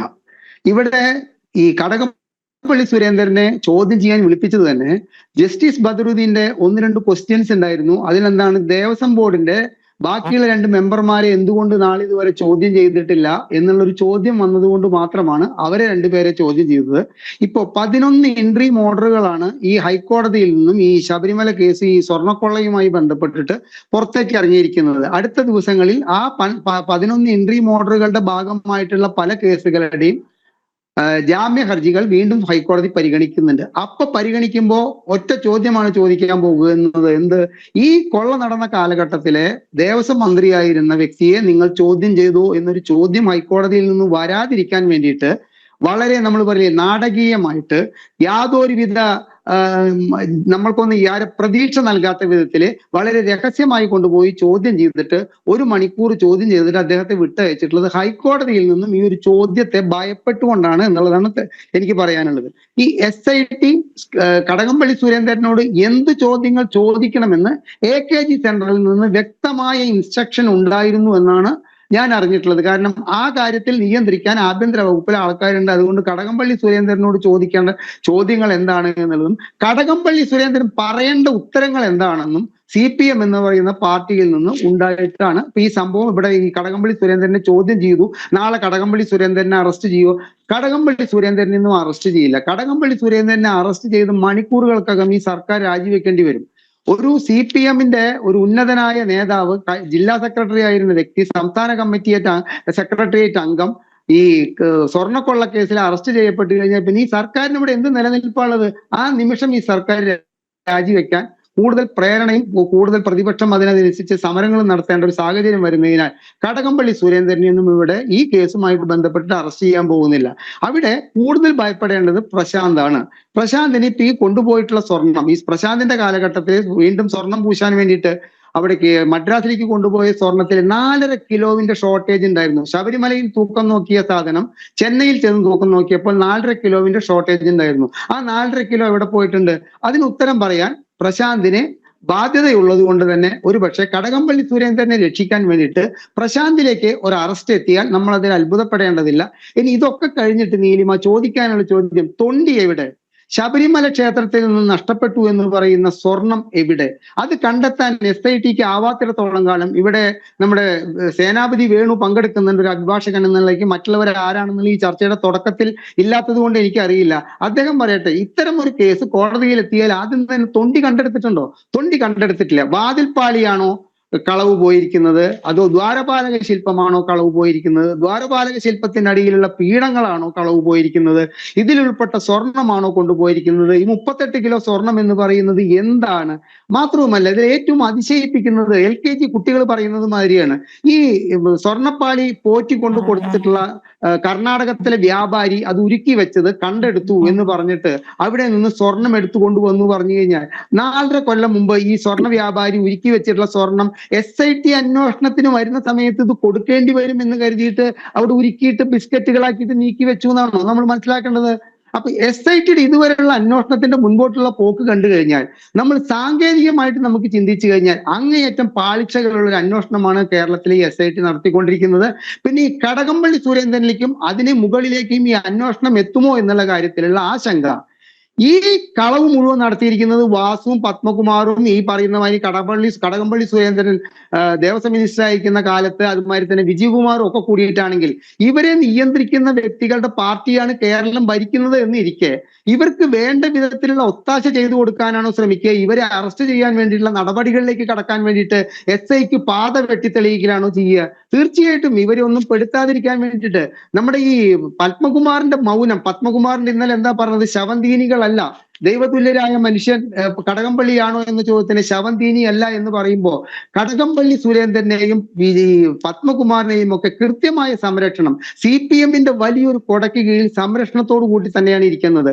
പത്മകുമാർ എന്ത് പറയണം എന്ത് പറയണ്ട എന്നുള്ളത് അന്നന്ന് പത്മകുമാറിലേക്ക് എത്തിക്കാൻ CPMന്റെ പ്രവർത്തകരും അതുമാതിരി തന്നെ ജയിലിൽ ഇവർക്കുള്ള ഈ കമ്പിയില്ല കമ്പി എന്ന നാടൻ ഭാഷയിൽ പറഞ്ഞു കഴിഞ്ഞാൽ ഏജന്റുമാരും ഉണ്ട് എന്നുള്ള കാര്യത്തിൽ യാതൊരു സംശയവുമില്ല. ഇവിടെ ഹൈക്കോടതിയുടെ ജസ്റ്റിസ് ശ്രീ ഹരിദാസ്, ഈ SITയിൽ തന്നെ CPMനെ അനുകൂലിക്കുന്ന 2 CIമാര് ഉണ്ട് ഈ SITയിൽ. അത് പ്രതിപക്ഷ നേതാവടക്കം ചൂണ്ടിക്കാട്ടിയിരുന്നു. അങ്ങനെ SITയെ സമ്മർദ്ദത്തിലാക്കുന്ന പലവിധ വാർത്തകൾ പുറത്തു വരുന്നത് കൂടി ചെയ്യുന്നുണ്ട്. തീർച്ചയായിട്ടും ഈ SITയുടെ അന്വേഷണം ഈ ശബരിമലയിൽ നടന്ന ഈ കൊടും കൊള്ളയ്ക്ക് ഈ SITയുടെ അന്വേഷണം പോരാ എന്നുള്ളത് സാമൂഹ്യ നിരീക്ഷകരായ എന്നെ പോലുള്ളവർ കേരളത്തിലെ 10% ജനങ്ങൾക്ക് വേണ്ടി പറയുന്നതിന്റെ അടിസ്ഥാനപരമായ കാരണം ഇതാണ്. ആരാണ് SITയെ നിയോഗിച്ചിരിക്കുന്നത്? കേരളം ഇപ്പോൾ ഭരിക്കുന്ന ആഭ്യന്തര വകുപ്പ് ആരെക്കുറിച്ച് അന്വേഷിക്കാനാണ് SITയെ നിയോഗിച്ചിട്ടുള്ളത്? ശബരിമലയിൽ കൊള്ള നടത്തിയവരെ കുറിച്ചിട്ട്, സ്വർണ്ണക്കൊള്ള നടത്തിയവരെ കുറിച്ചിട്ട്. ആരാണ് സ്വർണ്ണക്കൊള്ള നടത്തിയിരിക്കുന്നത്? CPMന്റെ ഉന്നതരായ വ്യക്തികളാണ് ഈ കൊള്ള നടത്തിയിരിക്കുന്നത്. അപ്പൊ അവരെ പോയിട്ട് അറസ്റ്റ് ചെയ്ത് കൊണ്ടുവന്നിട്ട് ജയിലിലിടാൻ പറയാൻ ഈ CPMന്റെ ആഭ്യന്തര വകുപ്പിനാവില്ല. ഇനി അടുത്തത് ഇവിടെ ഈ ദേവസ്വം ബോർഡുമായിട്ട് ബന്ധപ്പെട്ടിട്ട് ഇതിനു മുമ്പ് സംസാരിച്ച വ്യക്തി വളരെ വ്യക്തതയോടുകൂടി അതിനെ കുറിച്ചിട്ട് എനിക്ക് വ്യക്തി എന്ന് പറയുന്നത് എനിക്ക് കണ്ണുകൊണ്ട് എന്റെ ചെറിയ മൊബൈലിന്റെ സ്ക്രീനിൽ അദ്ദേഹത്തിന്റെ പേര് കാണാനില്ല, അതുകൊണ്ടാണ് പറയുന്നത്. അദ്ദേഹം വളരെ വ്യക്തമായിട്ട് പറഞ്ഞിട്ടുള്ള കുറച്ച് കാര്യങ്ങളില് എനിക്ക് വിയോജിപ്പുള്ള 1-2 കാര്യങ്ങളുണ്ട്. ദേവസ്വം ബോർഡ് ഒരു ഇൻഡിപെൻഡന്റ് ഭരണസമിതിയാണ്. അവിടേക്ക് സർക്കാരിന്റെ കാര്യങ്ങൾക്ക് നിയന്ത്രിക്കപ്പെടാൻ ഒരു പരിമിതിയുണ്ട്. അത് സാങ്കേതികമായിട്ട് ശരിയായിരിക്കാം സാർ, പക്ഷേ നമുക്ക് സാങ്കേതികത്വത്തിനപ്പുറം ഇവിടെ നടക്കുന്ന കീഴ്വഴക്കങ്ങൾ ഇപ്പോ എല്ലാ കൊല്ലവും സീസൺ ആരംഭിക്കുന്നതിന് മുമ്പ് ശബരിമലയിലേക്ക് അതാത് കാലത്ത് ദേവസ്വം മന്ത്രിമാർ പോയിട്ട് കാര്യങ്ങൾ വിലയിരുത്തുന്നത് എന്തുകൊണ്ടാണ്? ദേവസ്വം മന്ത്രിക്ക് അതിൽ ഉത്തരവാദിത്വമുണ്ട്. അവിടെ ഒരു തിക്കും തിരക്കിൽ 2 പേര് മരിച്ചു കഴിഞ്ഞാൽ ആദ്യം തന്നെ ദേവസ്വം മന്ത്രിയുടെ രാജിയാണ് ആവശ്യപ്പെടുക. അവിടെ നിന്ന് താഴോട്ടാണ് പിന്നീട് ബാക്കിയുള്ള കാര്യങ്ങൾ ഉണ്ടായിരിക്കുക. അപ്പൊ അതാത് കാലം ദേവസ്വം ഭരിക്കുന്നത് ആരാണോ ആ ദേവസ്വം ഭരിക്കുന്ന മന്ത്രിക്ക് സാങ്കേതികമായിട്ട് നമ്മൾ പറയില്ലേ, തിരുവിതാംകൂർ ദേവസ്വം ബോർഡിന്റെ കീഴിലുള്ള ക്ഷേത്രങ്ങൾക്കായാലും മറ്റേ ഗുരുവായൂർ ദേവസ്വം ബോർഡിന്റെ കീഴിലുള്ള ക്ഷേത്രങ്ങൾക്കായാലും ഒരു നിയമം ഉണ്ടായിരിക്കാം. പക്ഷേ അതിന്റെ ഉത്തരവാദിത്വം അതാത് കാലത്ത് ദേവസ്വം മന്ത്രിമാർക്കാണെന്നുള്ള കാര്യത്തിൽ യാതൊരു സംശയവുമില്ല. ആ സംശയം അതേമാതിരി നിലനിർത്തിക്കൊണ്ട് പറയുകയാണ് ഈ ശബരിമല കൊള്ളയിൽ കടകംപള്ളി സുരേന്ദ്രന് പങ്കില്ല എന്ന് പറഞ്ഞാൽ ഒരു പക്ഷെ സ്വർണം കൊണ്ടുപോയതിന്റെയോ സ്വർണം വിറ്റതിന്റെയോ ഭാഗം പറ്റിയിരിക്കില്ല എങ്കിലും ഇത്തരത്തിലൊരു സ്വർണ്ണക്കൊള്ള ദേവസ്വത്തിൽ നടക്കുന്ന കാര്യം അറിയാതെ പോയിട്ടുണ്ടെങ്കിൽ അതിന്റെ പരിപൂർണ ഉത്തരവാദിത്വം സംസ്ഥാന സർക്കാരിനാണ്. സംസ്ഥാന സർക്കാരിൽ അന്നത്തെ ദേവസ്വം മിനിസ്റ്റർക്കാണെന്നുള്ള കാര്യത്തിൽ യാതൊരു സംശയവുമില്ല. മറ്റൊരു കാര്യം പറയട്ടെ, ഈ താങ്കൾ ഈ ദേവസ്വത്തിന്റെ മറ്റേ ഗുരുവായൂർ ദേവസ്വവുമായിട്ട് ബന്ധപ്പെട്ടിട്ട് ഗുരുവായൂരുകാരനാണ്. അതുകൊണ്ട് ഞാൻ പറയാണ്, ഗുരുവായൂർ ദേവസ്വത്തിലെ എല്ലാ കാലത്തെ അഡ്മിനിസ്ട്രേറ്റർമാരും IAS ഓഫീസർമാരാണ് പതിവ്. 1 or 2 പ്രാവശ്യം അതിൽ നിന്ന് തെറ്റായിട്ട് മറ്റുള്ളവരായിട്ടുണ്ട്. ഈ പിണറായി വിജയന്റെ അങ്ങേയറ്റം വിശ്വസ്തനായിട്ടുള്ള ഒരു സെക്രട്ടേറിയറ്റിലെ അമ്മ മരിച്ചപ്പോ, അമ്മ അവിടുത്തെ തൂപ്പുകാരിയായിരുന്നു, അമ്മ മരിച്ചപ്പോ പിയൂണായിട്ട് ജോലിക്ക് കയറിയിട്ട് പടിപടിയായിട്ട് ഉയർന്നു വന്നിട്ട് ഒരു വ്യക്തിയുണ്ട്. അദ്ദേഹം ഇപ്പൊ അവസാനം സെയിൽ ടാക്സിൽ GST നിന്നാണ് അദ്ദേഹം റിട്ടയർ ചെയ്തിരിക്കുന്നത്. അദ്ദേഹത്തെ ഗുരുവായൂർ ദേവസ്വത്തിന്റെ അഡ്മിനിസ്ട്രേറ്റർ ആക്കിയ വ്യക്തിയാണ് ഈ കേരളം ഇപ്പോൾ ഭരിച്ചുകൊണ്ടിരിക്കുന്ന മുഖ്യമന്ത്രി. ഇനി അതിന്റെ ബാക്കി പത്രം കൂടി വായിച്ചു കഴിഞ്ഞാൽ ഈ നവകേരള സദസ്സിന് തിരുവനന്തപുരം ജില്ലയിലെ പിരിവ് നടത്താൻ വേണ്ടിയിട്ട് ഉത്തരവാദപ്പെടുത്തിയിരുന്നത് അദ്ദേഹത്തെയാണ്. അദ്ദേഹത്തെ അടുത്ത് നിർത്തിക്കൊണ്ടാണ് പിണറായി വിജയൻ ഒരു കൈ ചൂണ്ടിക്കൊണ്ട് ചോദിച്ചത്. അദ്ദേഹത്തിന്റെ ഫോട്ടോ ഒക്കെ ഇപ്പോഴും യൂട്യൂബിൽ തെരഞ്ഞാൽ കിട്ടും. ആ വിളക്ക് കത്തുന്നിടത്താണോ നിങ്ങളുടെ ഈ ഗുരുവായൂരപ്പൻ എന്ന് പറയുന്ന ആൾ ഇരിക്കുന്നത് എന്ന് ചോദിച്ചത് ഇദ്ദേഹത്തെ തൊട്ടടുത്ത് നിർത്തിയിട്ടാണ്. അപ്പൊ ദേവസ്വം ബോർഡുകളുടെ അഡ്മിനിസ്ട്രേറ്റർമാരെ നിശ്ചയിക്കാനും ദേവസ്വം ബോർഡിന്റെ ഭരണസമിതി നിശ്ചയിക്കാനും സംസ്ഥാന സർക്കാരിനാണ് അധികാരമെങ്കിൽ ആ ബോർഡുകളുടെ കീഴിൽ നടന്നിട്ടുള്ള ഇത്തരം കൊള്ളകളുടെ ഉത്തരവാദിത്വം ഈ സംസ്ഥാന സർക്കാരിനാണ് സാർ. അതിൽ യാതൊരു സംശയവുമില്ല. അതിന് രേഖാമൂലമായിട്ട് ഒരു പക്ഷേ എഴുതി വെക്കപ്പെട്ട ഒരു ലിഖിത നിയമം ഇല്ലായിരിക്കാം. ഇത്തരത്തിലുള്ള കാര്യങ്ങളെല്ലാം ചേർന്ന് കൂട്ടി വായിച്ചു കഴിഞ്ഞാൽ ഈ ശബരിമല ഇപ്പൊ നീലിമയ്ക്ക് അറിയുമോന്നറിയില്ല, ഞാൻ വേറെ 2 ചാനൽ ചർച്ചകൾ കഴിഞ്ഞിട്ട് വരികയാണ്. അവിടെയൊക്കെ ഇപ്പൊ വിജയ് മല്യ അന്ന് കൊടുത്തിട്ടുള്ളത് കൃത്യമായിട്ടുള്ള ക്യാരറ്റുള്ള സ്വർണ്ണമല്ല. വിജയ് മല്യയിലേക്കാണ് ഈ അന്വേഷണം കൃത്യമായിട്ട് ചെന്നെത്തി നിൽക്കേണ്ടത്. അന്ന് അവിടെ ക്യാരറ്റ് കുറഞ്ഞ സ്വർണ്ണമാണ് വിജയ് മല്യ ചെയ്തിരിക്കുന്നത്. വിജയ് മല്യ ലോക കള്ളനായിരുന്നു. 9300 കോടി രൂപ ഇന്ത്യയിൽ നിന്ന് ബാങ്കുകളിൽ നിന്ന് അപഹരിച്ചു പോയ വ്യക്തിയാണ്. അതുകൊണ്ട് അയാളെ കൂടി ഇതിൽ ഉൾപ്പെടുത്തണം. നാളെ വരാൻ പോകുന്നത് എന്താണെന്നറിയോ? അവിടെ വിജയ് മല്യ ഡ്യൂപ്ലിക്കേറ്റ് സ്വർണം കൊണ്ടാണ് കാര്യങ്ങളൊക്കെ ചെയ്തു കൊടുത്തത് എന്നുള്ളൊരു കാര്യം വന്നിട്ട് ഈ കേസ് ഈ 6 മാസം കൊണ്ട് അടുത്ത ഇലക്ഷന് മുമ്പ് അവസാനിപ്പിക്കാൻ വരെയുള്ള സാധ്യതകൾ തള്ളിക്കളയാൻ പറ്റില്ല. പക്ഷെ നിലവിൽ ഈ SITയുടെ പോക്ക് വെച്ചിട്ട് 20 മുതൽ കണ്ടെത്താനാകാതെ എന്താണ് ശബരിമലയിൽ നിന്നും കളവ് പോയിരിക്കുന്നത്? കരുവന്നൂരിൽ നിന്ന് 400 കോടിയാണോ 200 കോടിയാണോ 150 കോടിയാണോ കളവ് തിരിമറി നടത്തിയിട്ട് തട്ടിച്ചു കൊണ്ടുപോയിരിക്കുന്നതെന്ന് നാളിതുവരെ EDക്കോ ക്രൈംബ്രാഞ്ചിനോ കണ്ടെത്താൻ കഴിയാത്തതുപോലെ തന്നെ ശബരിമലയിൽ നിന്ന് എന്താണ് നഷ്ടപ്പെട്ടിരിക്കുന്നത് എന്ന് കണ്ടെത്താൻ 60 ദിവസങ്ങളുടെ അന്വേഷണത്തിന് ഇനിയും ആയിട്ടില്ലെങ്കിൽ SITയുടെ ഈ പോക്കിലൂടെ കേരളത്തിലെ ഇത്രയും വലിയൊരു പകൽക്കൊള്ള ഒരു ക്ഷേത്രത്തെ ആസ്പദമാക്കി നടത്തിയിട്ടുള്ള ഒരാളും ശിക്ഷിക്കപ്പെടാൻ പോകുന്നില്ല. പ്രത്യേകിച്ച് കടകംപള്ളി സുരേന്ദ്രനെ പോലുള്ള ഒരു ഉന്നതനായ നേതാവിനെ ബലി കൊടുത്തുകൊണ്ട് SIT അല്ലെങ്കിൽ CPM ഈ അന്വേഷണത്തിന് ഒരു പരിസമാപ്തി കുറിക്കുമെന്നും വിശ്വാസവും എനിക്കില്ല. യെസ്, അങ്ങ് പറഞ്ഞു വരുന്നത് ഈ SIT കൊണ്ട് ഈ സ്വർണ്ണക്കൊള്ളയിലെ വമ്പൻ സ്രാവുകളിലേക്കൊന്നും അന്വേഷണം നീളാൻ പോകുന്നില്ല. വെറും ഗിമ്മിക്കാണ് ഇപ്പോൾ കാണിച്ചുകൊണ്ടിരിക്കുന്നത്. വെറും 10 ദിവസം മാത്രമാണ് ഹൈക്കോടതിക്ക് മുന്നിൽ അവശേഷിക്കുന്ന സമയം. ഞാൻ മഹേഷ് പണിക്കരിലേക്ക് പോവുകയാണ്. തട്ടാവിള കുടുംബാംഗമാണ്. പാരമ്പര്യമായി ശബരിമല സന്നിധാനത്തെ അയ്യപ്പൻ്റെ സ്വർണ്ണ പ്രവൃത്തികൾ ചെയ്യുന്ന കുടുംബം ആണ്. ഇപ്പോൾ ശ്രീ ഹരിദാസ് സാർ സൂചിപ്പിച്ചതുപോലെ അദ്ദേഹം ഒരു ചാനൽ ചർച്ചയ്ക്കിടയിൽ കേട്ടതാണ് പറഞ്ഞത്. അപ്പോൾ വിജയ് മല്യ കൊടുത്ത സ്വർണം പോലും ഡ്യൂപ്ലിക്കേറ്റ് ആണ് എന്ന് വരുത്തി തീർക്കാനുള്ള ചില ശ്രമങ്ങൾ അവിടെ നടക്കുന്നുണ്ട്. അപ്പോഴാണ് നമ്മൾ വാസു നൽകിയ ജാമ്യാപേക്ഷയിൽ പറഞ്ഞിരിക്കുന്ന ഒരു കാര്യം കൂടി അങ്ങയുടെ ശ്രദ്ധയിലേക്ക് കൊണ്ടുവരേണ്ടത്. അതായത് അവിടെ വിജയ് മല്യ സ്വർണം നൽകി എന്നതിന് തെളിവുകളൊന്നുമില്ലല്ലോ, രേഖകളൊന്നുമില്ലല്ലോ എന്ന് വാസു പറയുമ്പോൾ അതിൽ ഒരു ഗൂഢാലോചന മറഞ്ഞിരിപ്പുണ്ട്. അപ്പോൾ സ്വർണത്തിന് രേഖയില്ലെങ്കിൽ പിന്നെ സ്വർണ്ണ കവർച്ചയും ഉണ്ടാകില്ലല്ലോ. അങ്ങയുടെ അനുഭവത്തിൽ വിജയ് മല്യ 98 നൽകിയ സ്വർണത്തിൽ ഏതെങ്കിലും സംശുദ്ധി കുറവ് തോന്നിയിട്ടുണ്ടോ? രണ്ടാമത്തെ കാര്യം, ഈ തൊണ്ടി മുതൽ കണ്ടെടുക്കാൻ SITക്ക് സാധിക്കുമോ എന്നുള്ളതാണ്. ഈ തൊണ്ടി മുതൽ എന്ന് പറയപ്പെടുന്നത് ഒരുപക്ഷെ ഉരുക്കി കളയാൻ അവർ തയ്യാറായിട്ടുണ്ടാകില്ല, ഉരുക്കി മറ്റു ഉരുപ്പടികൾ ഉണ്ടാക്കാൻ തയ്യാറായിട്ടുണ്ടാകില്ല. കാരണം ഇതിൻ്റെ മൂല്യം വളരെ കൃത്യമായി ഈ കൊള്ളക്കാർക്ക് അറിയാവുന്നതാണ്. അതിനൊരു ദൈവികമായ മൂല്യമുണ്ട്. അത്തരത്തിൽ വിലമതിക്കുന്ന ഒരു സ്വർണം, അതിൻ്റെ തൊണ്ടി കണ്ടെത്താൻ ഈ SITക്ക് സാധിക്കുമോ? ശ്രീ മഹേഷ് പണിക്കർ. ഇതിനകത്ത് പ്രധാനമായിട്ട് പറയാനുള്ളത്, ഈ വിജയ് മല്യ അവിടെ സ്വർണം തന്നിട്ടുണ്ടോ ഇല്ലയോ എന്നുള്ള ക്വസ്റ്റ്യന് വളരെ സിമ്പിൾ ആയിട്ട് സോൾവ് ചെയ്യാന്നേ ഉള്ളൂ. കാര്യം ഇവർ തൊട്ടിരിക്കുന്ന 2-3 സാധനത്തിലേ ഉള്ളൂ.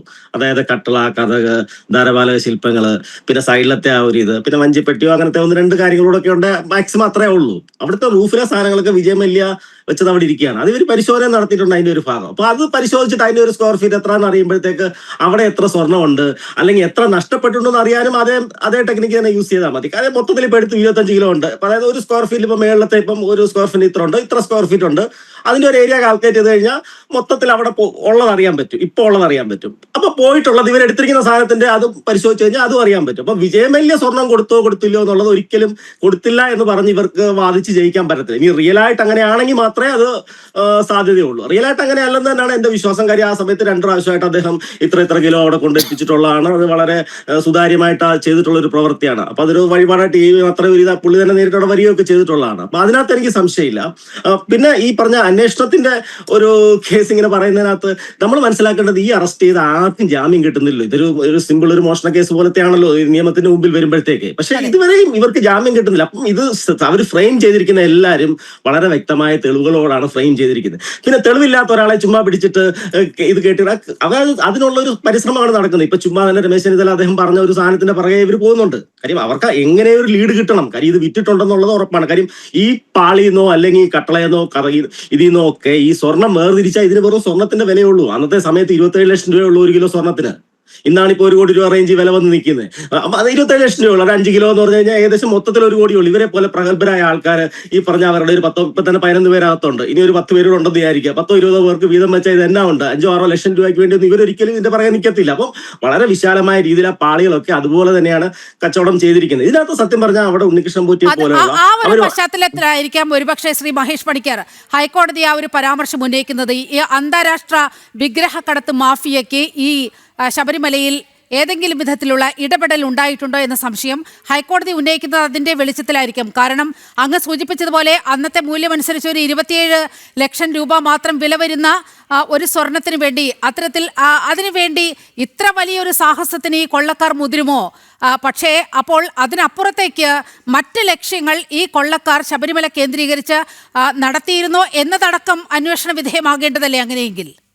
അതെ 2009 ഇവർ തുടങ്ങുന്നത്. അതായത് വിജയമല്യ ചെയ്ത കലശക്കുടങ്ങൾ മാളികപ്പുറത്തിന്റെയും ഗണപതി ക്ഷേത്രത്തിന്റെയും നമ്മുടെ ശ്രീകോവിലിന്റെയും വെച്ചിരിക്കുന്ന 5 കലശക്കുടം നമ്മുടെ ലിസ്റ്റിനകത്ത് വിജിലൻസിന്റെ ലിസ്റ്റിനകത്ത് 9ാമതായിട്ട് രേഖപ്പെടുത്തിയിരിക്കുന്നത്. അത് മുതലാണ് തുടങ്ങുന്നത്. അത് 2009 2009 തുടങ്ങിയിട്ടുണ്ട്. അപ്പൊ അന്ന് സത്യം പറഞ്ഞു കഴിഞ്ഞാൽ ഗുപ്തം സാറിന്റെ കാലാവധി കഴിഞ്ഞിട്ട് നമ്മുടെ ജയകുമാർ സാറാണ് അന്ന് അഡ്മിനിസ്ട്രേറ്റർ ആയിട്ട് വന്നിരിക്കുന്നത്. ഇപ്പം പ്രസിഡന്റ് ആയിട്ടിരിക്കുന്ന ആള്. അപ്പൊ രാഷ്ട്രീയപരമായിട്ട് തന്നെ അല്ലാതെ 2015 നമ്മുടെ 18ാം പടി പോകുമ്പോഴത്തേക്കും അദ്ദേഹമാണ് ഹൈക്കോടതി കമ്മിറ്റി എന്ന് പറഞ്ഞ പൊസിഷനിൽ ഇരിക്കുന്നത്. അപ്പം ഇതിനകത്ത് കാലാകാലങ്ങളിൽ ശബരിമലയിൽ ഉണ്ണികൃഷ്ണൻ പോറ്റിയുടെ നേതൃത്വത്തിൽ മാത്രമല്ല നമ്മളിപ്പോ ശരിക്കും മനസ്സിലാക്കേണ്ട, നേരത്തെ ഹരിദാ സാർ സൂചിപ്പിച്ച ഒരു സാധനമുണ്ട്. ഈ പറഞ്ഞ നമ്മുടെ പത്മകുമാറിനോട് ദൈവതുലിൽ ആരാന്ന് ചോദിച്ചപ്പോൾ ശവന്തീനികളല്ല എന്ന് പറഞ്ഞു. അത് നമ്മളൊക്കെ മിസ് ചെയ്തിരിക്കുകയാണ്. കാര്യം ശവന്തീനികൾ എന്ന് പറഞ്ഞാൽ ആക്ച്വലി എന്താ നോൺ വെജിറ്റേറിയൻ ആണ് അയാൾ ഉദ്ദേശിച്ചത്. നോൺ വെജിറ്റേറിയൻ ആണ് ശവന്തീനികൾ. അപ്പം ശവന്തീനികൾ അല്ലാന്ന് പറഞ്ഞു കഴിഞ്ഞാൽ വെജിറ്റേറിയൻ ആയിട്ടുള്ള ആൾക്കാരാണ്. അത് കറക്റ്റ് തന്ത്രിയിലേക്ക് തന്നെ ഫോക്കസ് ചെയ്യുന്ന ഒരു സാധനമാണ് അയാൾ പറഞ്ഞത്. അത് വളരെ വ്യക്തമാണ്. ആക്ച്വലി ഒന്ന് നമ്മൾ ഡീപ്പായിട്ട് ശ്രദ്ധിച്ചു കഴിഞ്ഞാൽ. കാര്യം അതൊരു അങ്ങനത്തെ ഒരു പോയിന്റ് എലിമെന്റ് ചെയ്യുമ്പോഴത്തേക്ക് ഈ തന്ത്രിയുടെ നേതൃത്വത്തിലോ അല്ലെങ്കിൽ ഈ പറഞ്ഞ അവിടുത്തെ പൂജാ സെറ്റപ്പിലോ അവരെയൊക്കെ ഇവർക്ക് ടാക്കിൾ ചെയ്യാൻ പറ്റിയിട്ടുണ്ട്. ഉണ്ണികൃഷ്ണൻ പോറ്റിക്കൊക്കെ ഭയങ്കരമായിട്ട് ഇവരെയൊക്കെ ടാക്കിൾ ചെയ്തൊരു ടീമായിട്ട്. കാര്യം നമ്മൾ മനസ്സിലാക്കേണ്ട വ്യത്യസ്തമായ രാഷ്ട്രീയ അഭിപ്രായമുള്ളവരെയും ഉദ്യോഗസ്ഥരെയും വ്യത്യസ്തമായ ആൾക്കാരെയൊക്കെ ഇവർ ഒരേപോലെ കോർത്തിണക്കി. ഇയാൾ 2007 വന്നിട്ട് ഇത്രയും നാളും ഈ പറഞ്ഞ ടീമുകളെല്ലാം അവിടെ വരുന്ന ആർക്കൊക്കെയാണ് അധികാരമുള്ള അവരെയൊക്കെ ഇവര് സുഹൃത്തുക്കളാണ്. അവരെ ഒന്നി പങ്കാളികളാക്കിയിട്ടോ അല്ലെങ്കിൽ അവർക്ക് അവരെ മറ്റു കാര്യങ്ങൾ പറഞ്ഞ് തെറ്റിദ്ധരിപ്പിച്ചിട്ടോ ഈ ഒരു ടീം അവിടെ ഓപ്പറേറ്റ് ചെയ്യുന്നുണ്ട്. അപ്പൊ അതിനകത്ത് നമ്മൾ മനസ്സിലാക്കേണ്ട ഈ സഞ്ജീവ് ഭണ്ഡാരിയും ഒക്കെ അകത്താണ്. അപ്പം അതിനകത്ത് അവര് ആ ഒരു തെളിവിന്റെ ഒരു പ്രശ്നം മാത്രമാണ് ഈ പറഞ്ഞ തൊണ്ടി മുതൽ കണ്ടെത്തുക, അത് ഒറിജിനൽ കണ്ടെത്തുക. ഈ എന്തായാലും ഒരു കാര്യം ഉറപ്പാണ്, ഇത് വിശ്വാസപരമായിട്ടുള്ള കൊള്ളയാണെങ്കിൽ ഉറപ്പായിട്ട് ഇതിനൊരു പൂജകന്റെ സഹായം വേണം. ഇത് ചുമ്മാ ഒരാൾ മേടിച്ച് വീട്ടിൽ കൊണ്ട് വെക്കത്തില്ല. ഇത് അവർക്ക് കാലാകാലങ്ങളിൽ അവർക്ക് ഇത് പൂജ ചെയ്യണം. ഇതിലൊരു പ്രതിഷ്ഠ വേണം. ഒന്നീ ഒറിജിനൽ തന്ത്രിയായിട്ടുള്ള തന്ത്രി കുടുംബത്തിൽപ്പെടുന്ന ആരെങ്കിലും വേണം, അല്ലെങ്കിൽ ഡ്യൂപ്ലിക്കേറ്റ് തന്ത്രിയായിട്ടുള്ള ഈ പറഞ്ഞ ഉണ്ണികൃഷ്ണൻ പോറ്റി വേണം. ഇവരെ ഒരു പൂജ വെച്ചേ വെക്കാൻ പറ്റൂ. പിന്നെ അതിന് കാലാകാലങ്ങളുള്ള പൂജയുണ്ട്. അപ്പം ഇതൊരിക്കലും അങ്ങനെ ഈ വിശ്വാസപരമായ കൊള്ളയാണെങ്കിൽ ഈ പൂജകളുടെ സപ്പോർട്ട് ഇല്ലാതെ അതിന് യാതൊരു എക്സിസ്റ്റൻസും ഇല്ല. ആരും അത് മേടിക്കില്ല. പിന്നെ അല്ലാതെ ആന്റിക്കായിട്ട് വരാനായിട്ട് ഈ ധാരപാലകമാളിയൊന്നും ആന്റിക് സാമ്പിൾ ഇല്ല. കാര്യം 99-98 വിജയമല്യ ചെയ്തിട്ടുള്ളതാണ്. ഇത്ര വർഷം 27-28 വർഷമായിട്ടുള്ളൂ. അപ്പൊ അതിന് അങ്ങനെ ഒരു വാല്യൂ ഇല്ല. പിന്നെ അവിടുത്തെ കൊടിമരത്തിനും മറ്റേ വാജിവാഹനത്തിനും അങ്ങനത്തെ കുറെ കാര്യങ്ങൾ ഈ ആന്റിക് വാല്യൂ ഉള്ളതുകൊണ്ട്.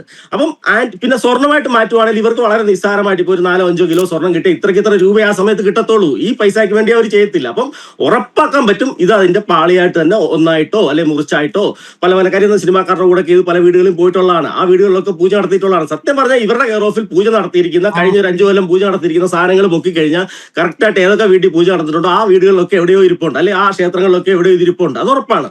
കാര്യം ഇപ്പം മാറിയിട്ടുണ്ടാവും, അത് തിരിച്ചു വരുമെന്ന് ഉറപ്പാണ്. എന്റെ ഒരു വിശ്വാസം വെച്ചിട്ട് തിരിച്ചു വരുമെന്ന് ഉറപ്പാണ്. കാര്യം അല്ലാതെ ഒരിക്കലും ഇതൊരു രാഷ്ട്രീയപരമായിട്ട് ഇവരിങ്ങനെ പ്ലാൻ ചെയ്ത് ഒരു പാർട്ടി ഓഫീസിലൊക്കെ പ്ലാൻ ചെയ്തോ അല്ലെങ്കിൽ സോണിയാഗാന്ധിയൊക്കെ പ്ലാൻ ചെയ്ത് ഇങ്ങനെ ഒരു സ്ഥാനത്തിനുണ്ടോ, അങ്ങനെയല്ല. ഇവർ അവരുടെ വിശ്വാസവും അവരുടെ ബന്ധങ്ങളും ഒക്കെ ഇതിനകത്ത് ഉപയോഗിച്ചിട്ടുണ്ടാവും എന്നുള്ളത് സത്യമാണ്. ആ ബന്ധങ്ങളെല്ലാം പുറത്തു വരും. ഇപ്പൊ തന്നെ വേറൊരു ഗുരുതരമായ സാധനം നമ്മുടെ ആന്റണി എം പി പറഞ്ഞ ഏതോ ഒരു ക്ഷേത്രത്തിൽ ഏതോ ഒരു പോറ്റി വന്ന് ഞാനിപ്പോ കണ്ടു കയറിയെന്നാ. കാര്യം അദ്ദേഹം വിചാരിക്കുന്ന ഒരു സ്ഥലത്തെ എന്താ പറഞ്ഞ ക്ഷേത്രത്തിന്റെ ശബരിമല പോലത്തെ മഹാക്ഷേത്രത്തിന്റെ പ്രയാർ ഗോപാലകൃഷ്ണ പ്രസിഡന്റ് അദ്ദേഹത്തിന് അറിയത്തില്ല, ഏതോ ക്ഷേത്രത്തിലെ ആരോ വന്നു കൂടെ ഞാനിവിടെ കയറി കണ്ടു എന്നാ പറയുന്നത്. എന്ത് നിരുത്തരവാദിത്വപരമായ ഇതാണ് അദ്ദേഹം പറയുന്നത്. അപ്പം അങ്ങനത്തെയൊക്കെ അപ്പൊ ഇതിനകത്തൊക്കെ ഒരു ദുരൂഹതയുണ്ട്. ഈ സോണിയാഗാന്ധിയുടെ ഇവർ കാണാൻ പോയതിനകത്തും ബാക്കിയുള്ളവരുടേതിനകത്തും ഈ പറഞ്ഞ കടകംപള്ളി അങ്ങനത്തെയുള്ള ആൾക്കാർക്കൊക്കെ ഇതിനകത്ത് ബന്ധം ഉണ്ടാവാം. കാര്യം ഇവരൊക്കെ പല മേഖലകളിൽ സോണിയാഗാന്ധിയെ കാണാൻ പോയതിന് പിന്നിലൊക്കെ ചില കാര്യങ്ങളുണ്ട് എന്ന് ഇടതുപക്ഷ ഹാൻഡിലുകളാണ് വളരെ കൃത്യമായ രീതിയിൽ അതൊക്കെ ഇപ്പോൾ പുറത്തേക്ക് വിട്ടുകൊണ്ടിരിക്കുന്നത്. അത് രാഷ്ട്രീയ ലക്ഷ്യം മുൻനിർത്തിയാണോ അതോ ഇതുമായി ബന്ധപ്പെട്ട ഏതെങ്കിലും ബന്ധം സോണിയ കുടുംബത്തിനുണ്ടോ എന്നതൊക്കെ അന്വേഷണ വിധേയമാക്കേണ്ടതാണ്, ചർച്ചാ വിധേയമാക്കേണ്ടതാണ്. ഡിബേറ്റ് ഇനി രാഷ്ട്രീയപരമായ ഒരു ചർച്ചയിലേക്കാണ് പോകുന്നത്. ഈ സ്വർണ്ണക്കൊള്ളയിൽ ഐക്യമുന്നണിയോ എന്നുള്ള ചോദ്യം കൂടി ഈ ഡിബേറ്റിൻ്റെ ഭാഗമായി ഉയർത്തുകയാണ്. അഡ്വക്കേറ്റ് സേനാപതി വേണു, ഇപ്പോൾ ഇടത് ഹാൻഡിലുകളിൽ നിന്നും പുറത്തു വരുന്ന ചില വിവരങ്ങളുണ്ട്. ഇപ്പോൾ 2-3 ദിവസമായി അത്തരത്തിൽ ചില കാര്യങ്ങൾ സ്പ്രെഡ് ചെയ്യുന്ന ഒരു സാഹചര്യമുണ്ട്. അതൊന്ന് സോണിയാഗാന്ധിയുമായി ബന്ധപ്പെട്ടതാണ്. സോണിയാഗാന്ധിയുടെ സഹോദരി അലക്സാണ്ട്രിയ, അനുഷ്ക എന്ന പേരിൽ അറിയപ്പെടുന്ന അലക്സാണ്ട്രിയ, ഇറ്റലിയിൽ 2 ആൻറ്റിക് ഷോപ്പുകൾ നടത്തുന്നുണ്ട്. പ്രധാനമായും അത് ഇന്ത്യൻ ആൻറ്റിക്കുകളെ കേന്ദ്രീകരിച്ചാണ് എന്നാണ് മനസ്സിലാക്കുന്നത്. ഒന്നിൻ്റെ പേര് എത്നിക്ക എന്ന് പറയുന്നു, ഒന്ന് ഗണപതി. എത്നിക്ക, ഗണപതി എന്നീ 2 ഷോപ്പുകളാണ് ഈ അലക്സാണ്ട്രിയ എന്ന് പറയുന്ന അനുഷ്ക നടത്തുന്നത്.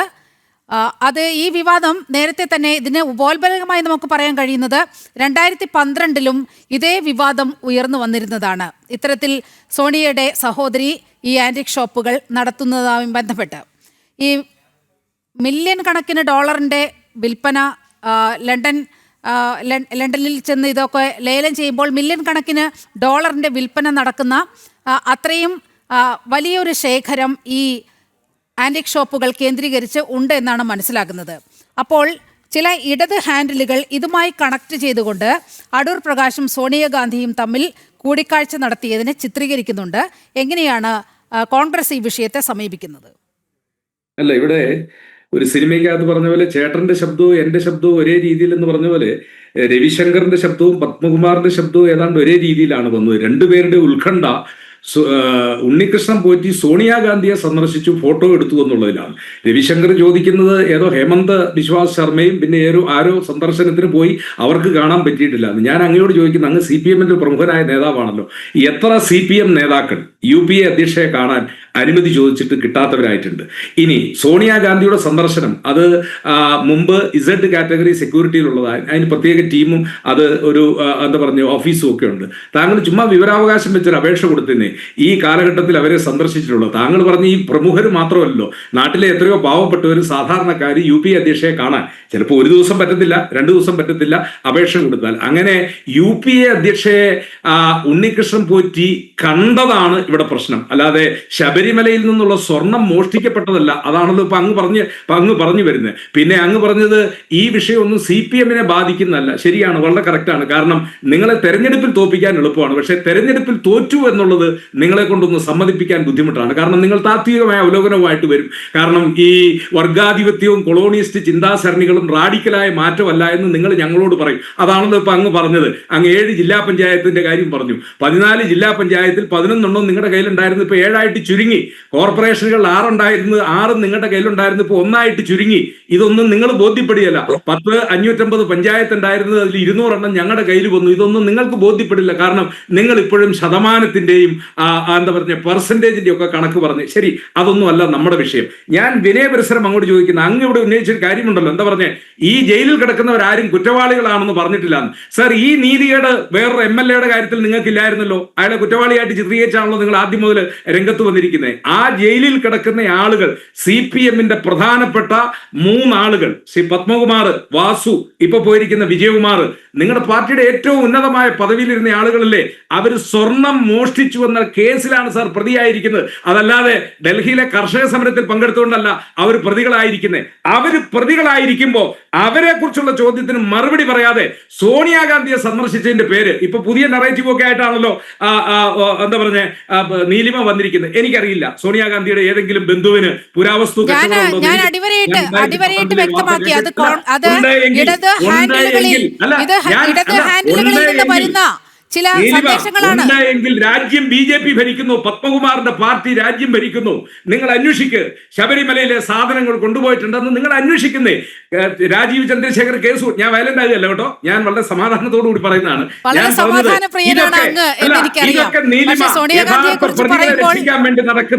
യഥാർത്ഥ പ്രതികളെ രക്ഷിക്കാൻ വേണ്ടി നടക്കുന്ന ചില അന്തർധാരയുടെ പരിണിത ഫലമാണ്. അതാണ് പത്മകുമാറും രവിശങ്കറും ഒരേ സ്വരത്തിൽ പറയുന്നത്. ഹേമന്ത് വിശ്വാസിക്ക് കാണാൻ പറ്റിയില്ല, കരുണാകരൻ കാണാൻ പറ്റിയില്ല, ഈ സോണിയാഗാന്ധിയെ